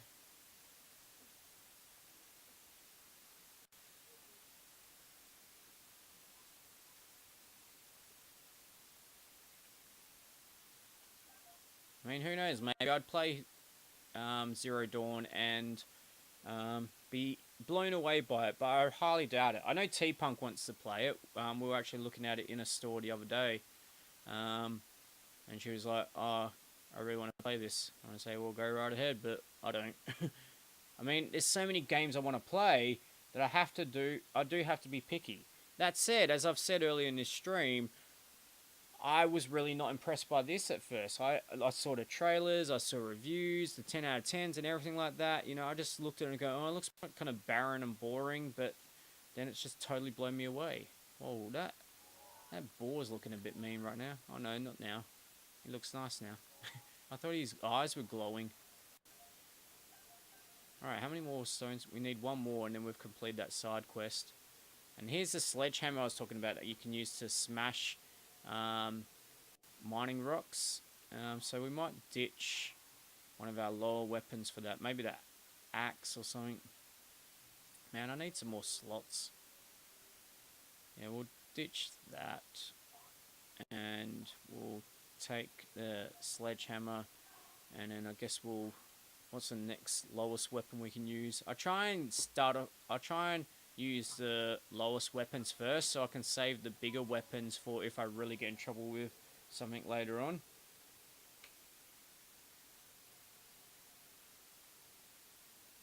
You haven't played many games this year, Peanut. Okay. Okay, well, you've watched a lot of my ZedKraze stream. What's the favourite game you've seen that I've played on a stream this year? Anything that you've seen like on a stream and thought, hey, I've got to get around to playing that sometime?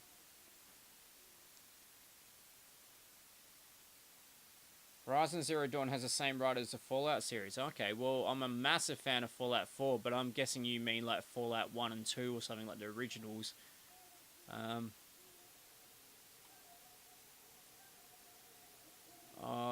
Look, I mean, just look at this.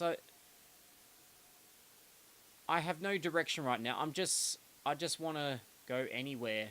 Anywhere is good in this game, basically. You walk any direction, you will find something. You will find something to do.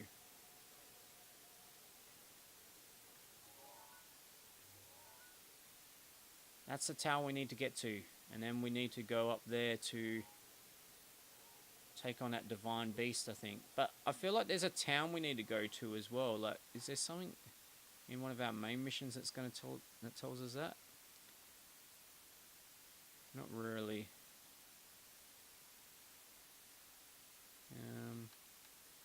No, those are just side quests, so...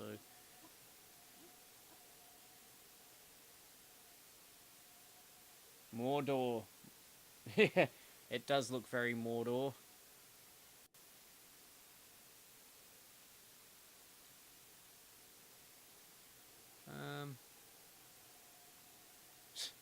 Well, they're having fun, those boars. I don't know, I'm thinking of saving it and heading over to these islands. I'm intrigued by these islands. I didn't realise they were going to be, like, have bridges over to them. Oh, you live near Guerrilla Studios. Well, if there's one positive thing out of Horizon that I do like, is that is the Decima engine, which is the engine that Guerrilla Games used for making Horizon Zero Dawn. But more importantly to me, is the engine that is being used to make Death Stranding. And I've never played a Kojima game in my life. I've never really wanted to. I was really checking out Metal Gear Solid 5 the other day on the Steam sales and that, and I was like, I still can't bring myself to want to play Metal Gear Solid. But yeah, but man, Death Stranding is just, it is totally looking like my jam. Like, that's gonna be, whenever that comes out, I don't think it's going to come out this year, even though Hideo Kojima had actually hinted at it was going to come out in 2018, because he said, when he said about the release date, it's before the Tokyo Olympics come, it will be out, which is the Tokyo Olympics there in 2020. But then he also said it will be the year before Akira. And 2019 is a year referenced for Akira. So that would suggest it's supposed to be out in 2018. But I find that so hard to believe. We've yet to see any gameplay yet. Though, the most recent trailer, he said, like, you know, a lot of those scenes are actual, like, well, the whole thing's real time. But, you know, those are actual controllable scenes. Like, when the guy goes underwater and that sort of thing. That's like... I think it's kind of like your resurrection sort of scene in a way. But yeah, Death Stranding, man. Whatever year it comes out, whether it's 2018, whether it's 2019, that is likely almost, I reckon, it's almost guaranteed to be my game of the year that year. Unless, of course, Cyberpunk 2077 comes out one of those years. But yeah, I can't wait for Death Stranding. I've got to rewatch all those 3 trailers, one after another. Those trailers are just so good. Whoa! Trying to attack me?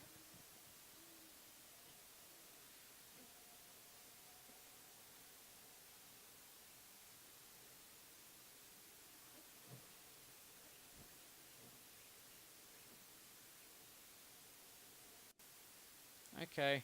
Let's go over to these islands, because why not? How cool are they?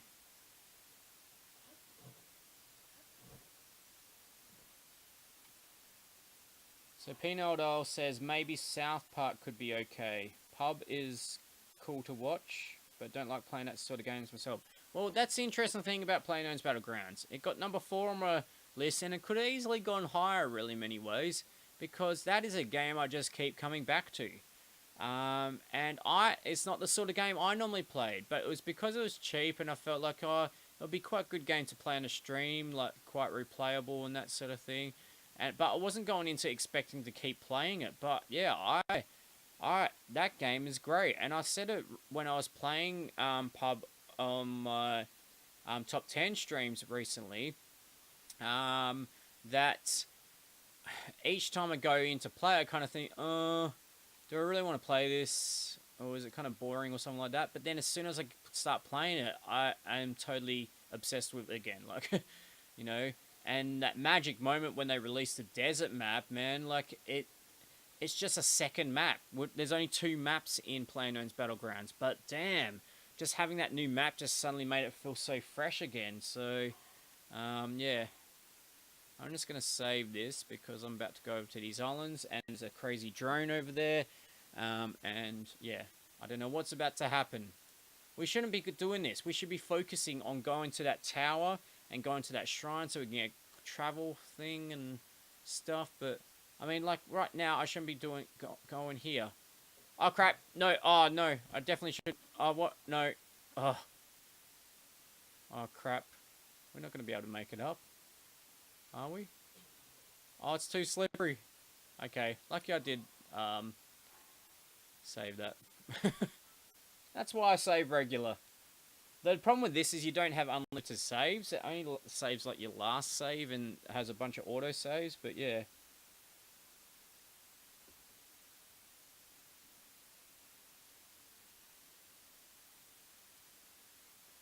I can't get into Witcher, but, yeah, I'm not really into fantasy games in general. Like, Western fantasy, I've realised. Because I've realised this is basically, like, Japanese anime-style fantasy, and I do like that, I've realised. This is a sort of fantasy game that I'm obsessed with. But generally, I like futuristic or modern-day sort of games. Oh, that's a ball.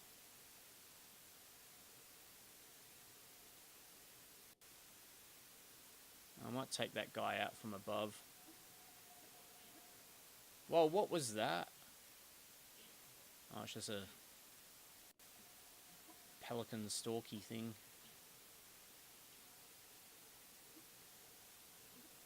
Oh, damn it. Oh, we just made it. Oh, I haven't even really been over into the snow yet. Like, there was a small time where I had to go into some snow quickly for something, but yeah, I haven't really gone near the snow much since. Because that's kind of more... Actually, I don't even know where it is on the map. That part. Well, if I'm pointing that direction, then it's, I guess, this section here. Maybe in this Tau Peak would make sense. Oh, he looks so peaceful. It'd be a shame to bomb him. But Link's got to do what a Link's got to do. Sorry, buddy.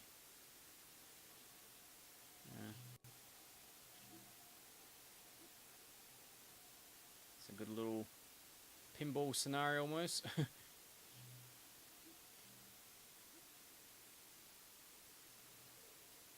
I keep missing him a bit. I might go up a bit closer.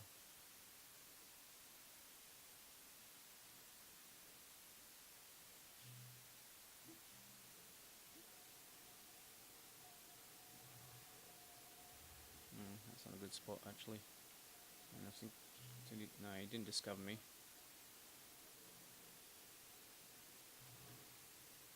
That got him a little bit. Maybe he's a tough one. I don't know. That wind's really blowing, so you can't throw it far. It kind of flies back.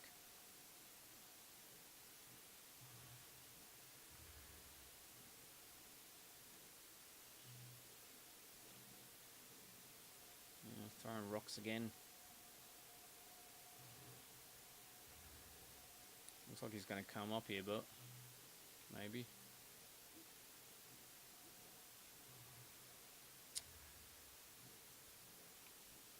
One of the few things I don't like about the Switch at this point is the analog sticks are just not quite up to the same scratch as like Xbox and PlayStation 4, I reckon. Oh, it's going to take ages. He must be quite tough, actually.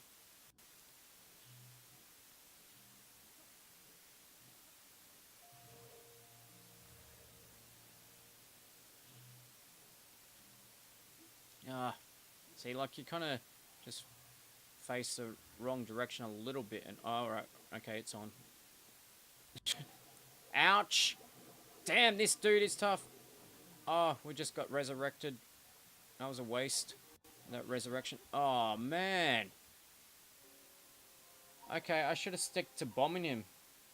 Damn, son. I'd like to get to those islands before the end of the stream. Maybe we'll just avoid that guy for now. But then that probably doesn't bode well for going over to those islands. Actually, I think he's gone now. Or was he? Oh no, he's around there. Yeah, let's just leave him alone. He was peaceful there, you know, let him do his thing. Let's go over to here. This is cool as. Gotta make sure I don't fall down though. Oh, it sounded shaky. How cool is this? Screenshots. Oh, damn.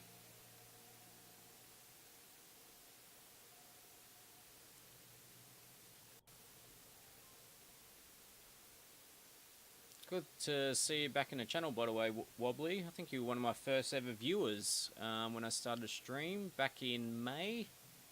Now I've been streaming about, what's that, about 7 months, I think, now. Oh, crap. Oh, it's one of those dudes.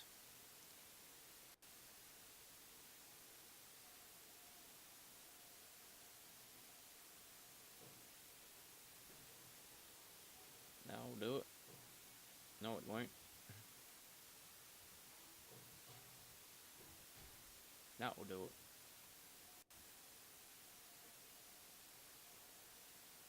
What was that sound?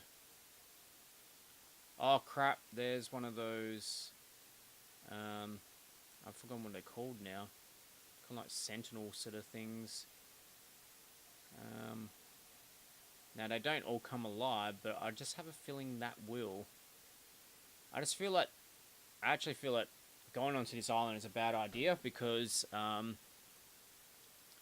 the other island I went to was very challenging, I'll say. It was kind of like a challenge in many ways. So I feel like in many ways we don't need to be here, but we are. And that could cause us some pain. I feel like I want to go up to the top first before going down there. What's this axe? Not a good one.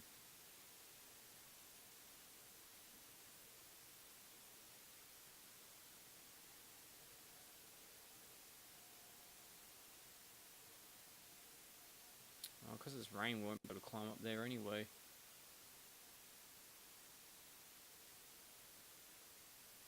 Ah. Another island there. Oh, I just saw something shining down there. What is that? Yeah. What is that on the top? That looks... There's something up with that. Is that a monster? Because there's these rock monsters in this game. They just kind of come alive. She'll be coming round a mountain when she comes. Okay, we can blow that bad boy up. That's sure. Yeah, I wonder if that's going to come alive, that thing there.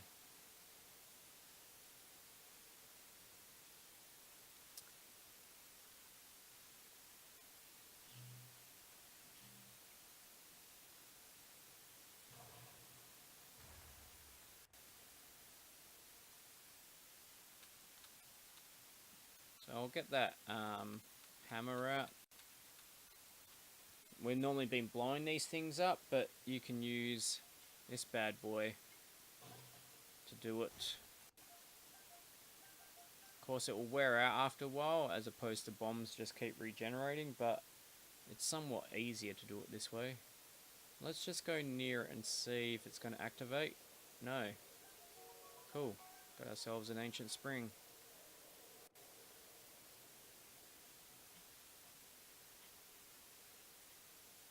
No, too slippery there.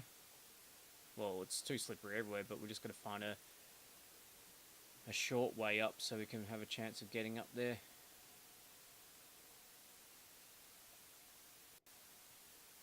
If it's even possible.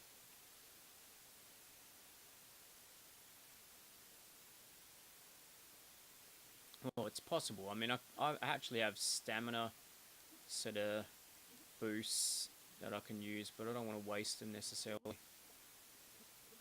Oh, we're nearly there. If I do it right, we can... Oh, that should be a bit easier.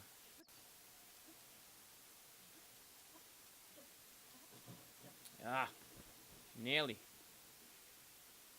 Not quite.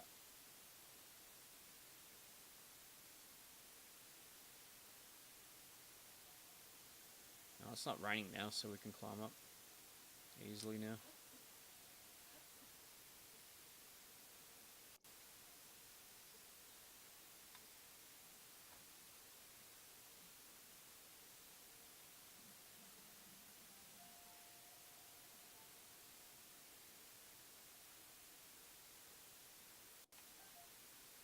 Hardy radishes.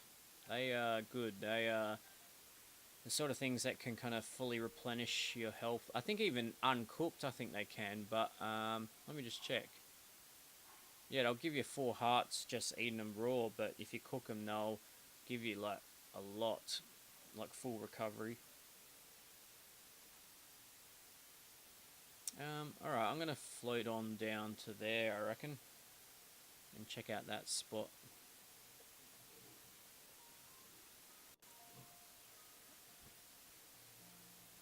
Oh, what is this?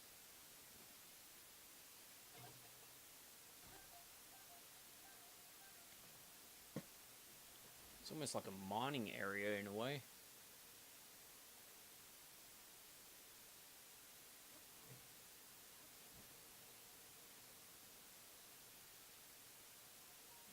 What is the deal with that? I reckon we need to blow it up.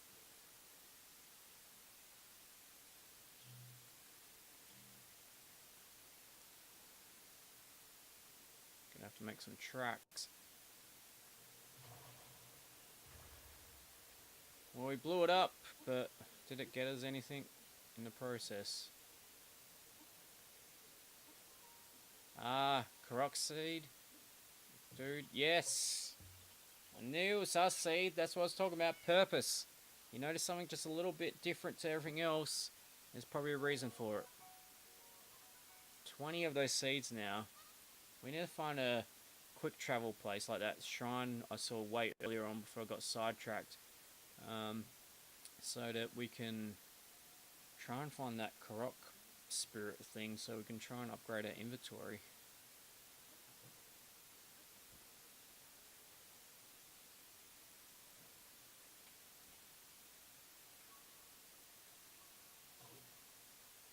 Flint.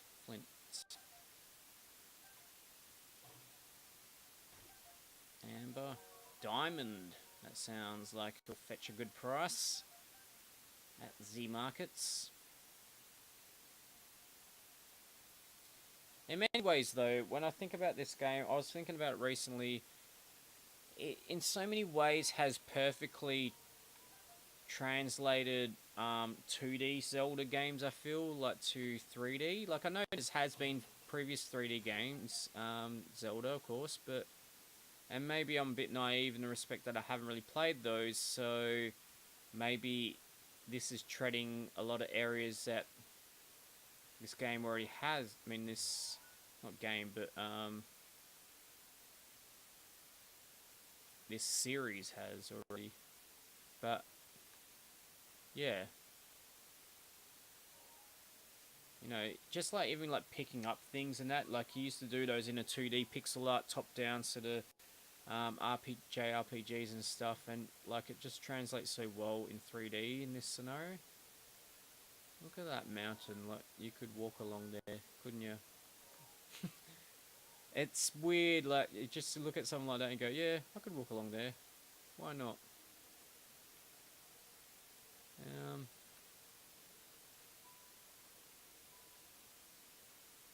What's over this way? Just water.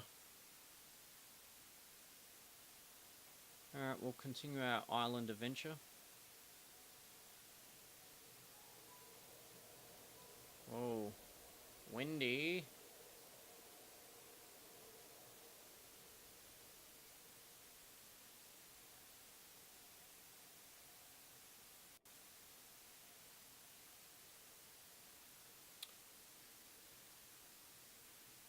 Me smash rock.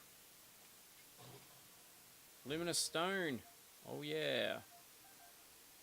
Now, yeah, if we get fast travel, we can travel back and complete that side quest, that Luminous Stone one, which would be good.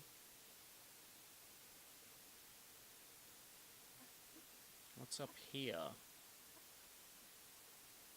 Another pathway. Have we done that already? I don't know. This is where we were earlier on, I think. Yeah, I think we want to go back to that bridge earlier on.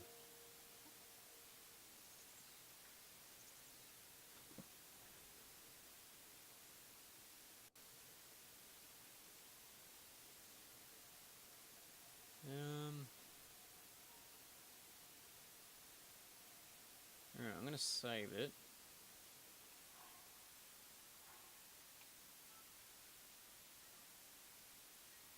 So I've been trying to do 2-hour streams for these top 10s. We're already at 2 hours now. But I think I'm going to play a little bit more. We'll check out the rest of these islands maybe. Hopefully there's a shrine over here so I can get a quick travel going on. There's that drone that's concerning me over there. Looks like there's so much to explore on these islands, but so maybe I shouldn't be trying to rush through this or anything, but this is, yeah, that's epic. I like that. That's a screenshot. Wish there was a way to take off the UI for the screenshots. Maybe there is.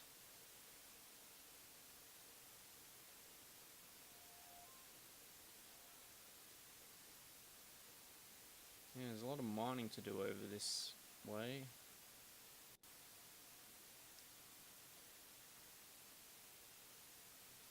So, I've asked you what's your favourite games of the year. What games are you guys looking forward to in 2018? I feel like there's not been a lot of games like had absolute confirmed release dates yet. Like, there's a lot of games that are saying 2018, but not necessarily a confirmed date. They might say early 2018 or Q2 or something like that, but not many that actually say a specific date. But there is quite a few series of games out there that are planned to come out this year. Of course, they could be delayed, as games often are. I mean, actually, just keep taking screenshots. I want a screenshot of that.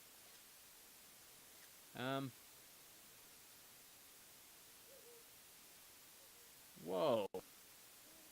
Okay, we might need to use a power to try and get that. Yes, we can. Boom. Oh, yeah. I often forget about that power that I have. Bomb arrows, that's good. They're worth a bit. They're handy. I rarely use them because I don't want to use them all, but... Oh, crap, there's that drone.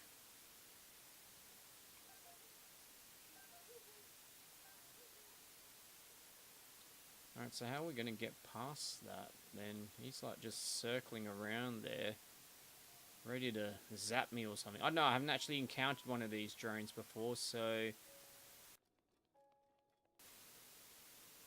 But I just get a sense that it looks powerful.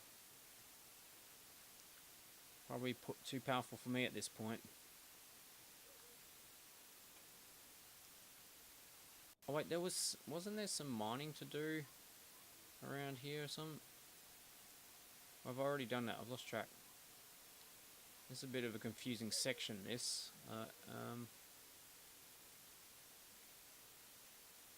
Oh no. Sea of Thieves.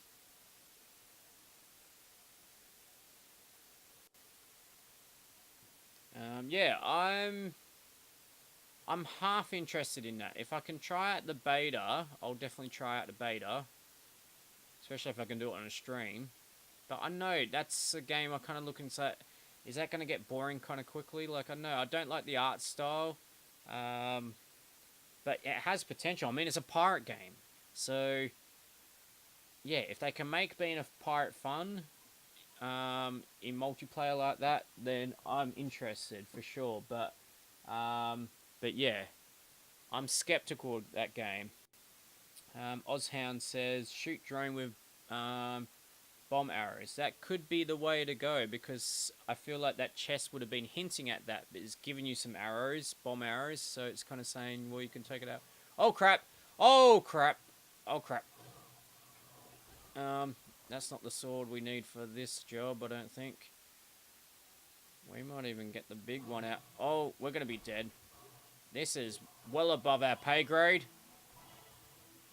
We've got to resurrect, but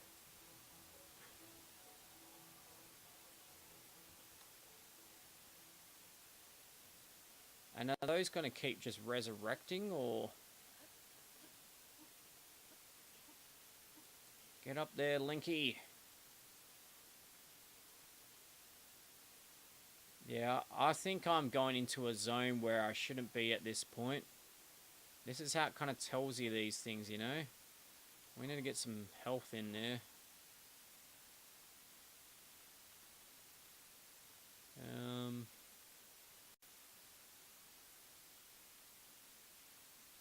What shall we use?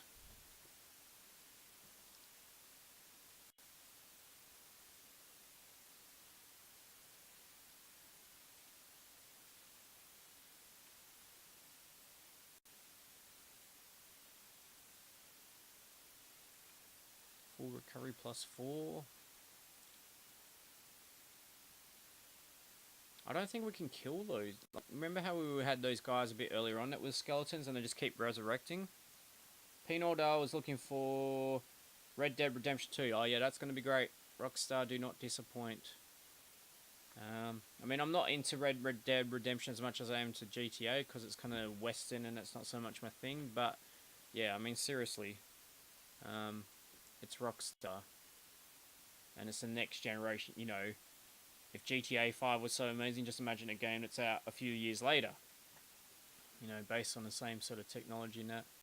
Though the main character in Red Dead Redemption 2 looks like a jerk, so I don't know how fun it's going to be. What shall I use?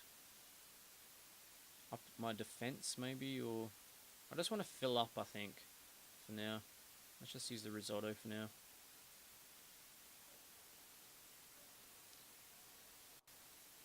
Oh, they're disappearing now. Damn it.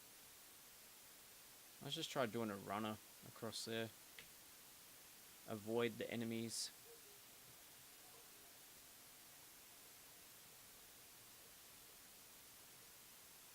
Oh crap. Now we're about to find out what the drone does. Maybe. Oh, I'm hearing sounds. I'm not liking those sounds. Oh crap.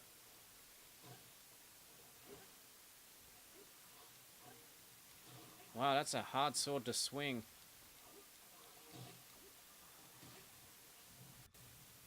Get back here, you head.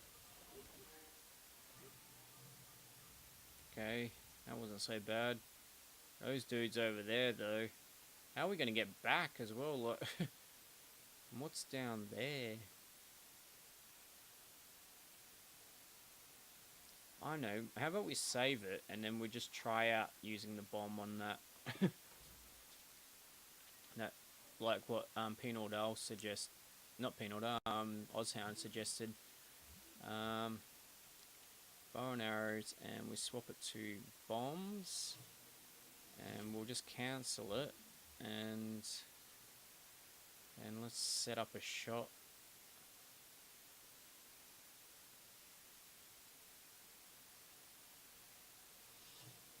It's moving quite fast, but... Oh, that was a total miss. Alright, let's not worry about that then. Actually, let's swap, because we only got 7 of those, so those are quite valuable. Oh, that was a fire arrow, not a bomb one. But anyway.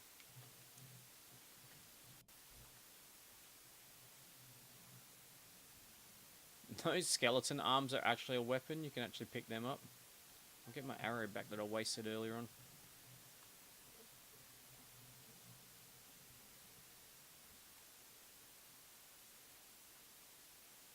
We've so gone off the beaten path, haven't we?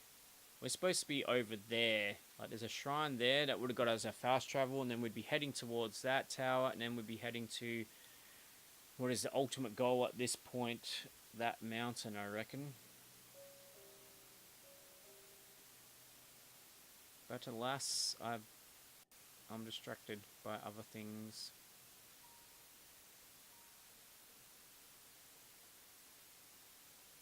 I mean, there's multiple levels to this sort of island place.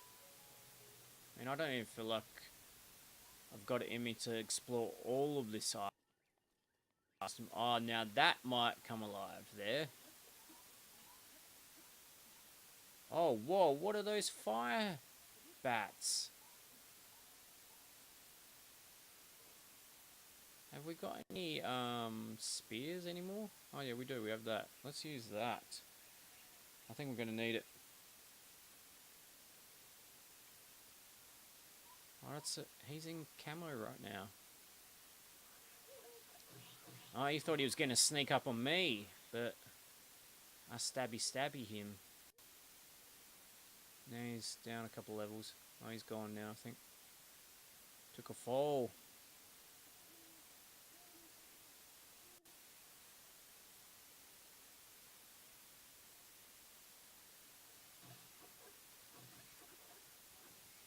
Okay, those weren't as scary as I thought, but they do set the place on fire a bit. Is that going to come alive? That's the question. That sentinel. I can't remember their names, what they're called. No. See, it's building your confidence, and you think, oh yeah, they're all going to be safe to come up to. Searching for these things, like the ancient gear. And then you're going to come up to one, and it's going to start shooting lasers at you. And you got to run. Because that's certainly an enemy we can't take on at this point. What is shiny down there? Some herbs. I don't know if it's worth going down there just for some herbs. Let's continue on.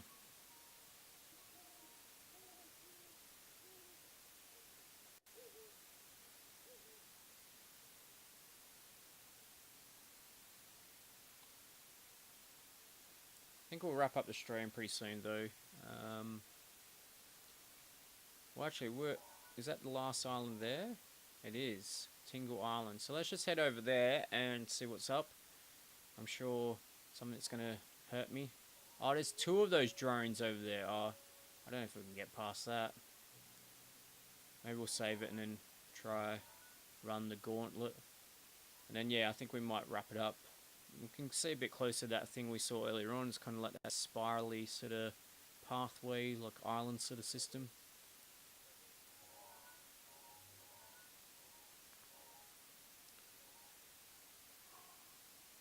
Save.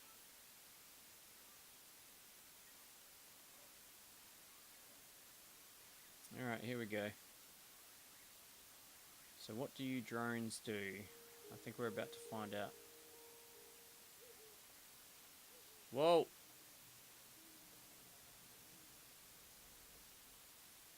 Whoa! Oh, crap! Swarm of bats. Well, this is one way to go down, I guess. We haven't died. Oh, damn. It is hectic over here. Oh, what's that, a frickin' wolf?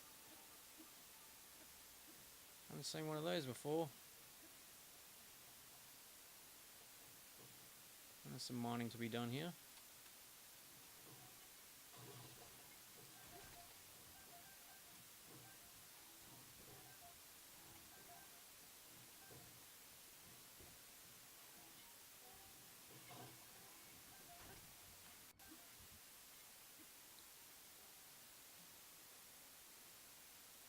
Been playing Polybridge, Wobbly says. These bridges aren't up to code yet. Yeah, no doubt. Yeah, they're a bit... I don't know how I'm going to get back. Like, how do you go back up that? We might be a bit stuck over here now. Well, okay, yeah, let's just jump down from there. Nothing good is gonna come out of that. What's the deal with this? But that's different. There's a lot of noises going on. Oh crap! There's a sentinel sort of thingy.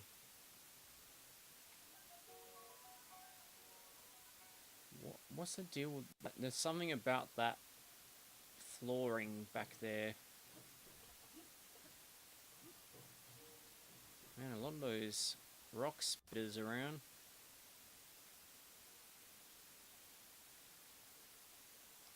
Oh, there's a drone.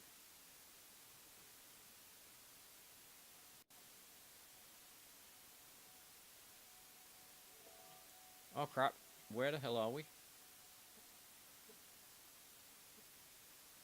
Oh, wasn't as big a fall as I was thinking it was, but...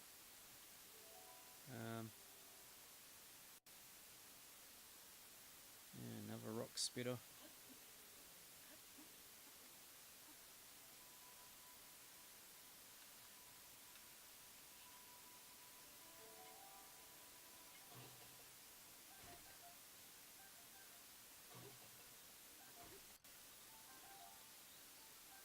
I don't think we want to mess with those guys.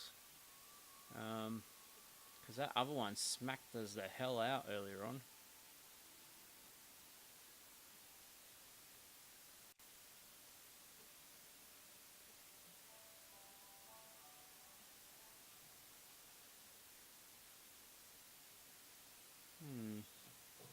Whoa! Come get some.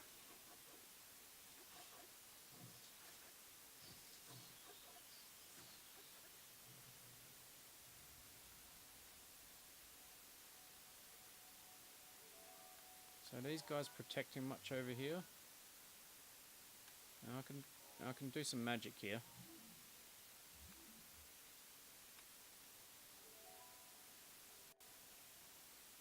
I think. Maybe I need to be closer.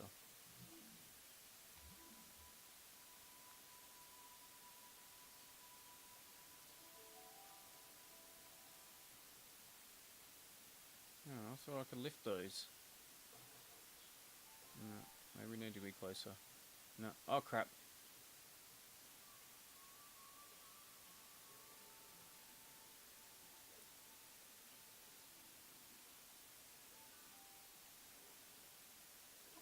I don't think there's a heck of a lot more over here. I mean, they might be holding out on something there, but I don't know. I think we might try and head back to land. Actually, I want to save this and try and shoot one of those drones with something. It's got to be something up with that. So, we were thinking bomb arrow.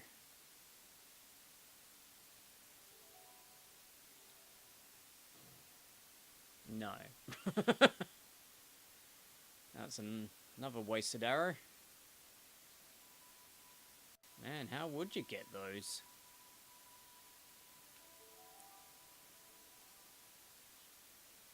Actually, I want to swap back to normal arrows, cancel that. And I think we're going to just try and float over to there, and then we can get to that shrine over there. And then we will have our quick save, which is the shrine that we saw earlier on, way earlier on, way up there. Seems way up there. But yeah, so I think we'll head down there and head up over to there. That's what we're aiming for. Just place a pin on there for now.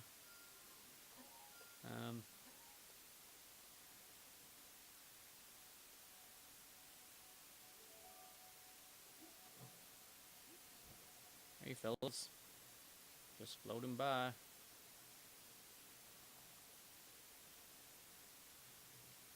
Oh crap, there's a rock dude.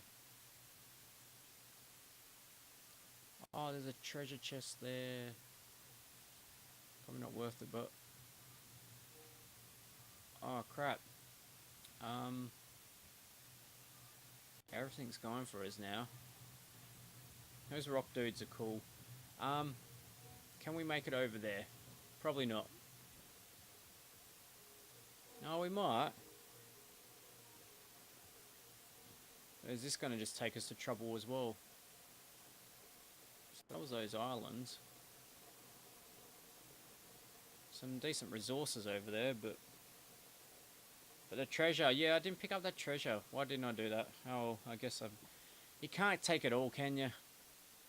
You could just keep going forever in this game. At some point, you've got to just draw a line and say, no, we're moving on. We've got to get to that shrine up there. Now, this is a sort of graveyard-style place, so it could have those skeleton sort of dudes pop up. So we better watch ourselves around here. Maybe we'll do a little save.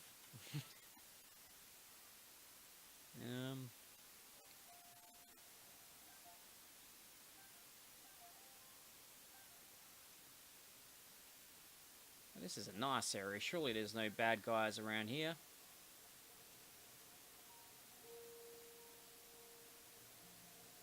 I feel like this game, I said earlier on, this game feels very influenced by Team Ico. I feel like it's very influenced by Studio Ghibli as well.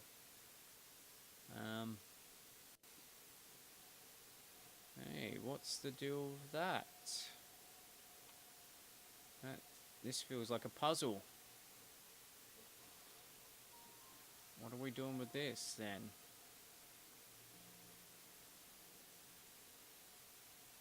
Oh, it's a beach. Oh, that's what that sort of circle... Oh! I reckon we have to walk all the way around to there to take it up there. That is quite a walk. Let's just drop that for a second. Let's just see if we can get a hint that actually tells us, yes, that is the case.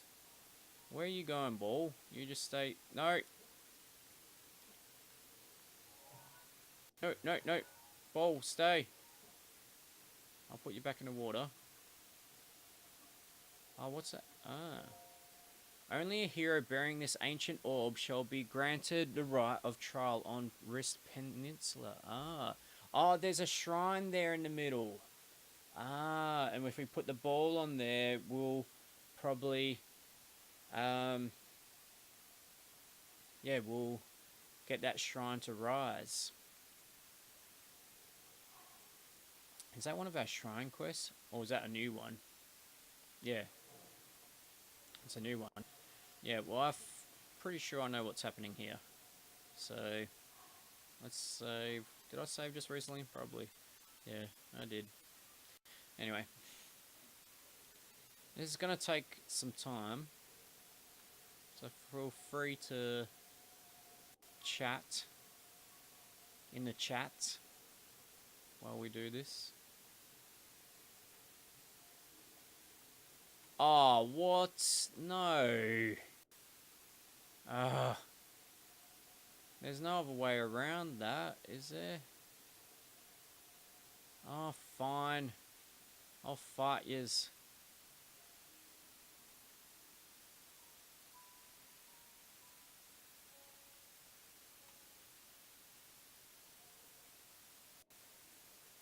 It's never that easy, indeed. Shall I use some arrows on these bastards?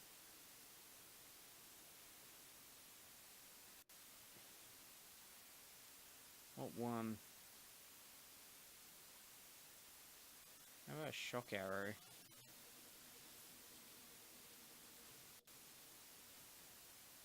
That just woke them up. Crap. Oh, I should have gone before they got their weapons. This is not going to work out well. Yeah.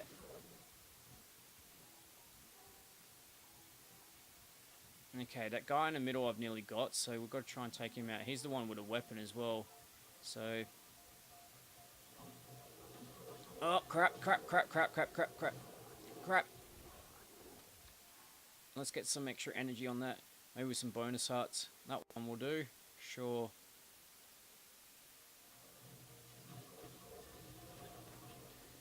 Alright. Let's just get away from this guy. And then take him on. This is how we do it. Oh yeah. Okay. Just after that other guy totally smacked me out, like I'm a bit suspicious of those dudes. But it depends on their colour, like different colours represent how tough they are. Oh, and there's a little basey sort of placey, I think. Oh, and some ruins on the side there. Always things to look at in this game. Islands out there. Alright, we continue our trial. Is there going to be more just that pop up in the distance?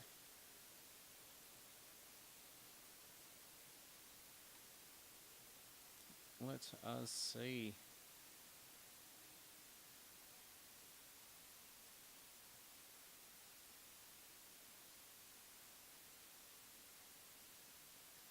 Man, if it takes this much effort to get to this shrine, how difficult is the shrine going to be? We probably won't be able to complete it.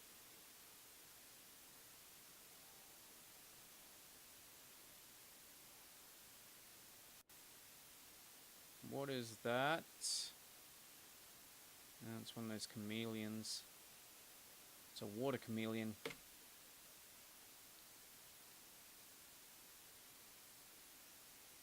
Oh no. Yeah, I thought this looked all barren at first, but stay there, ball. I'm gonna fight these dudes. Let's do this.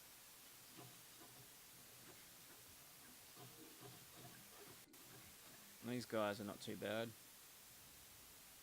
Could I take a ball on the horse? Probably not.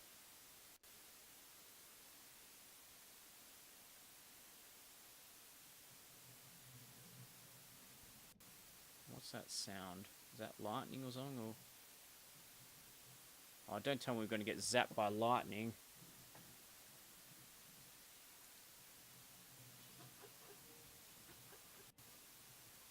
Oh, we are! Man, the weather is not random. It happens in certain ways at certain points. Oh, crap. Oh, no, because we've got all metal on.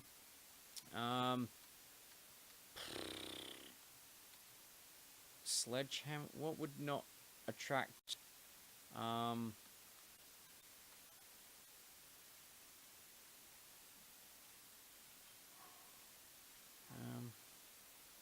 What's some anti?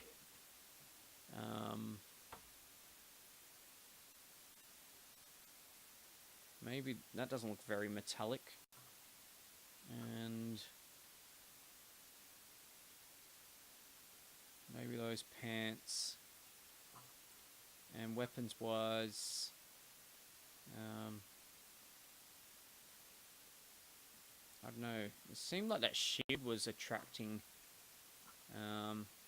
attention from the lightning. And weapon wise, I don't know. Maybe the wand? Lightning wand? Or that would be more likely to attract lightning, maybe. Maybe the fire one. I'll keep us going for now, perhaps.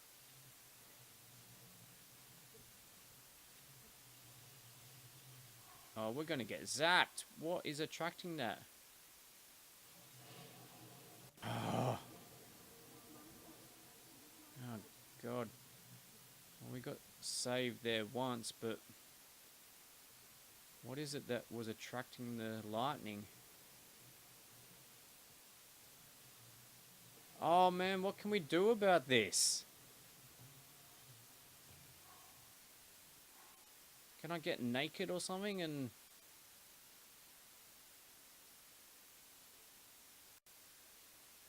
get into our crappiest clothes.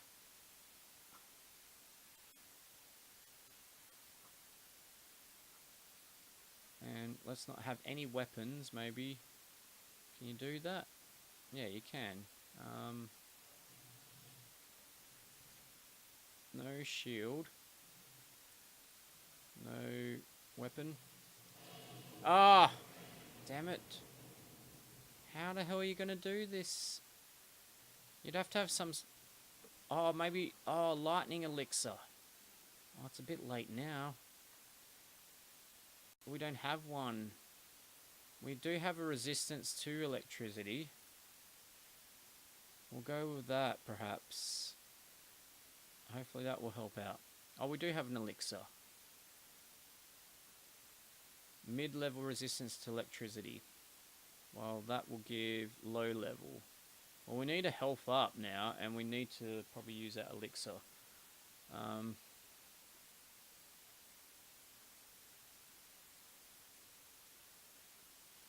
So, what could we health up with?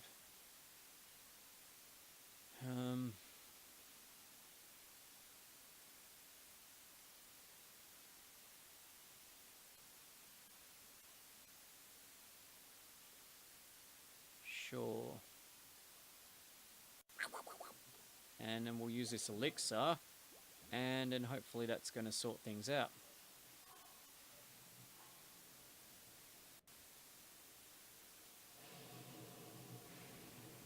We've got 6 minutes to get over there. Oh no! No! Stop it! Why am I getting electrocuted?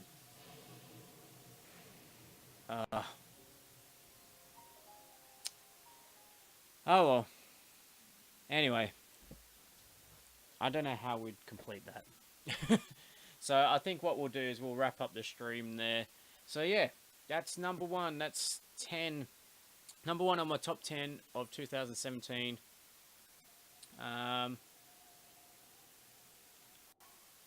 Zelda, Breath of the Wild. What an amazing game. And it's a game that I'll continue to play into well into 2018. I don't know when I'm going to complete the main storyline, and even when I do, I'm going to want to keep doing more. I'm going to want to get that DLC, Season Pass. You know, it's just such an amazing game. And it's great because I came into it so skeptical and expecting it to be pretty average, but it totally blew me away.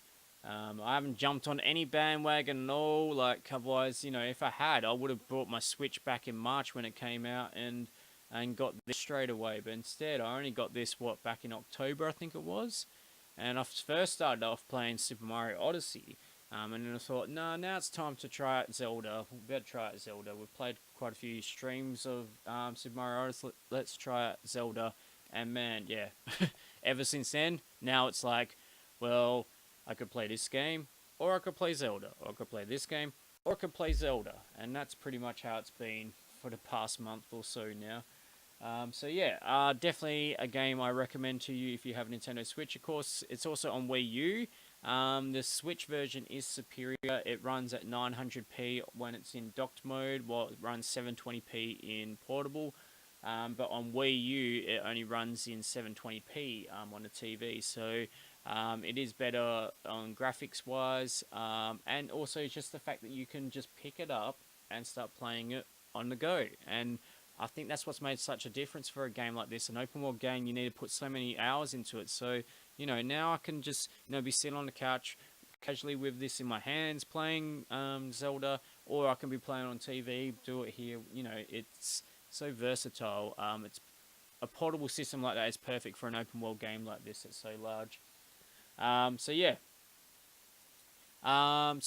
that's our top 10. As again, I'll just run through one last time. Number 10, Thimbleweed Park. Number 9, Paradigm. Number 8, Little Nightmares. Number 7, South Park Fractured But Whole. Number 6, Tacoma. Number 5,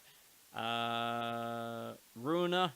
Number 4, PlayerUnknown's Battlegrounds. Number 3, Cuphead. Number 2, Night in the Woods. And finally, number 1, Zelda Breath of the Wild. I hope you've really enjoyed these top 10 streams. What's coming up for the rest of the week for the ZedKraze stream? Well, we have the ZedKraze show, my weekly wrap up of weekly gaming news. There's not going to be much gaming news this week, but I'll still wrap up what's around. Around this time, around Christmas time, obviously not much is happening, but we'll wrap up what little there is news wise. And then Sunday is the last stream for the year. It is the New Year's Eve stream, and I just picked up.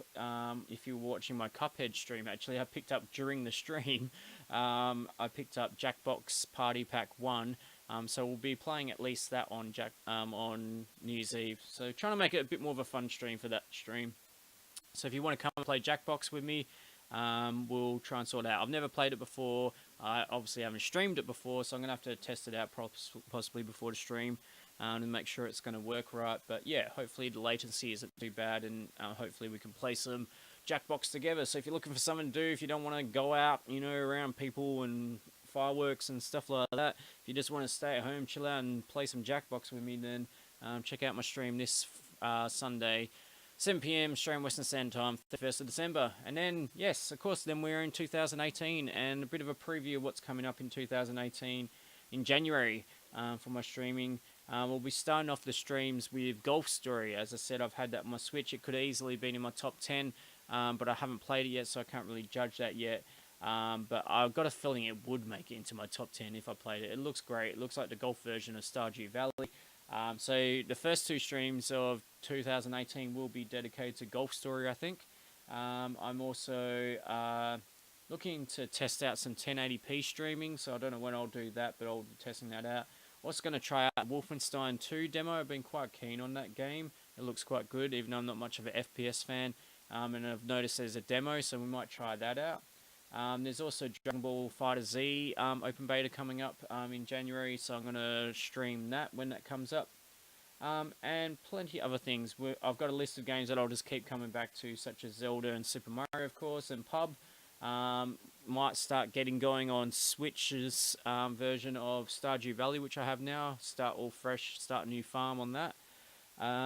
I've now got Wipeout Omega and Gran Turismo Sport, which I've played the beta of Gran Turismo Sport on stream, but not the actual full game, which now has a GT single player mode, which was added in December after all the criticism of it not having really any single player content, which is what helped me kind of commit to buying it, because I also found it for $29 on a Black Friday special. But I've also picked up Wipeout Omega, which has a VR mode coming, which I won't be streaming the VR mode, but yeah, Wipeout is one of my favourite early PlayStation games back in the early days of PlayStation 1 and 2 and that. So yeah, might do some Wipeout streaming. And yeah, and there's plenty more to come, of course, on the ZedKraze stream. So I hope you stick around and make sure you follow the channel and everything. We'll just get the spam up for the ZedKraze stuff. So ZedKraze.com. I was doing reviews on there. Reviews are very time consuming and that, so but I might be writing up a blog on my top 10 and also the games that missed out on my top 10. So I'll keep notified about if that jumps up onto my website. Twitch.com, twitch.tv/ZedKraze if you want to follow this channel and you can get notifications, or you can turn the notifications off for when I come live.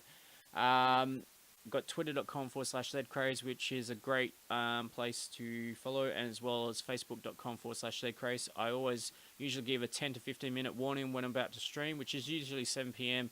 Australian Western Standard Time on Wednesdays and Sundays. But I also post other things like my weekly streaming schedule. I often post up on there. I also do that on the channel feed on Twitch. But I also post game deals. I often see games that are going for free, so I try and notify people about those things. So if you're often looking out for deals and they're not sponsored deals in any way, then yeah, follow my Twitter or Facebook and I'll keep you up to date on that sort of stuff.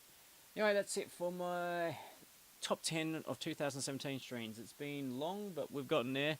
And yeah, played some awesome games and revisited some awesome games that I'd already completed and hadn't played for months, like Night in the Woods tonight. So it was good to get back into those games again and remind myself of why they're such great games. It's been an amazing game for 2017 for gaming, and it's going to be interesting to see if 2018 can stack up. It's really going to depend on if games do come out in 2018 that are intended to. I think so far, I don't know if 2018 is going to be quite as good as 2017 for games, but it's also those surprise games that pop up out of nowhere, especially indie titles that you weren't expecting to come out. And, Golf Story is a great example, for example. That just came out of nowhere. So who knows what surprises 2018 will bring us, but I'm sure there'll be plenty of awesome games to play, and we'll play some of them on this stream. Anyway, that's it for my stream for tonight. Until next time, check ya.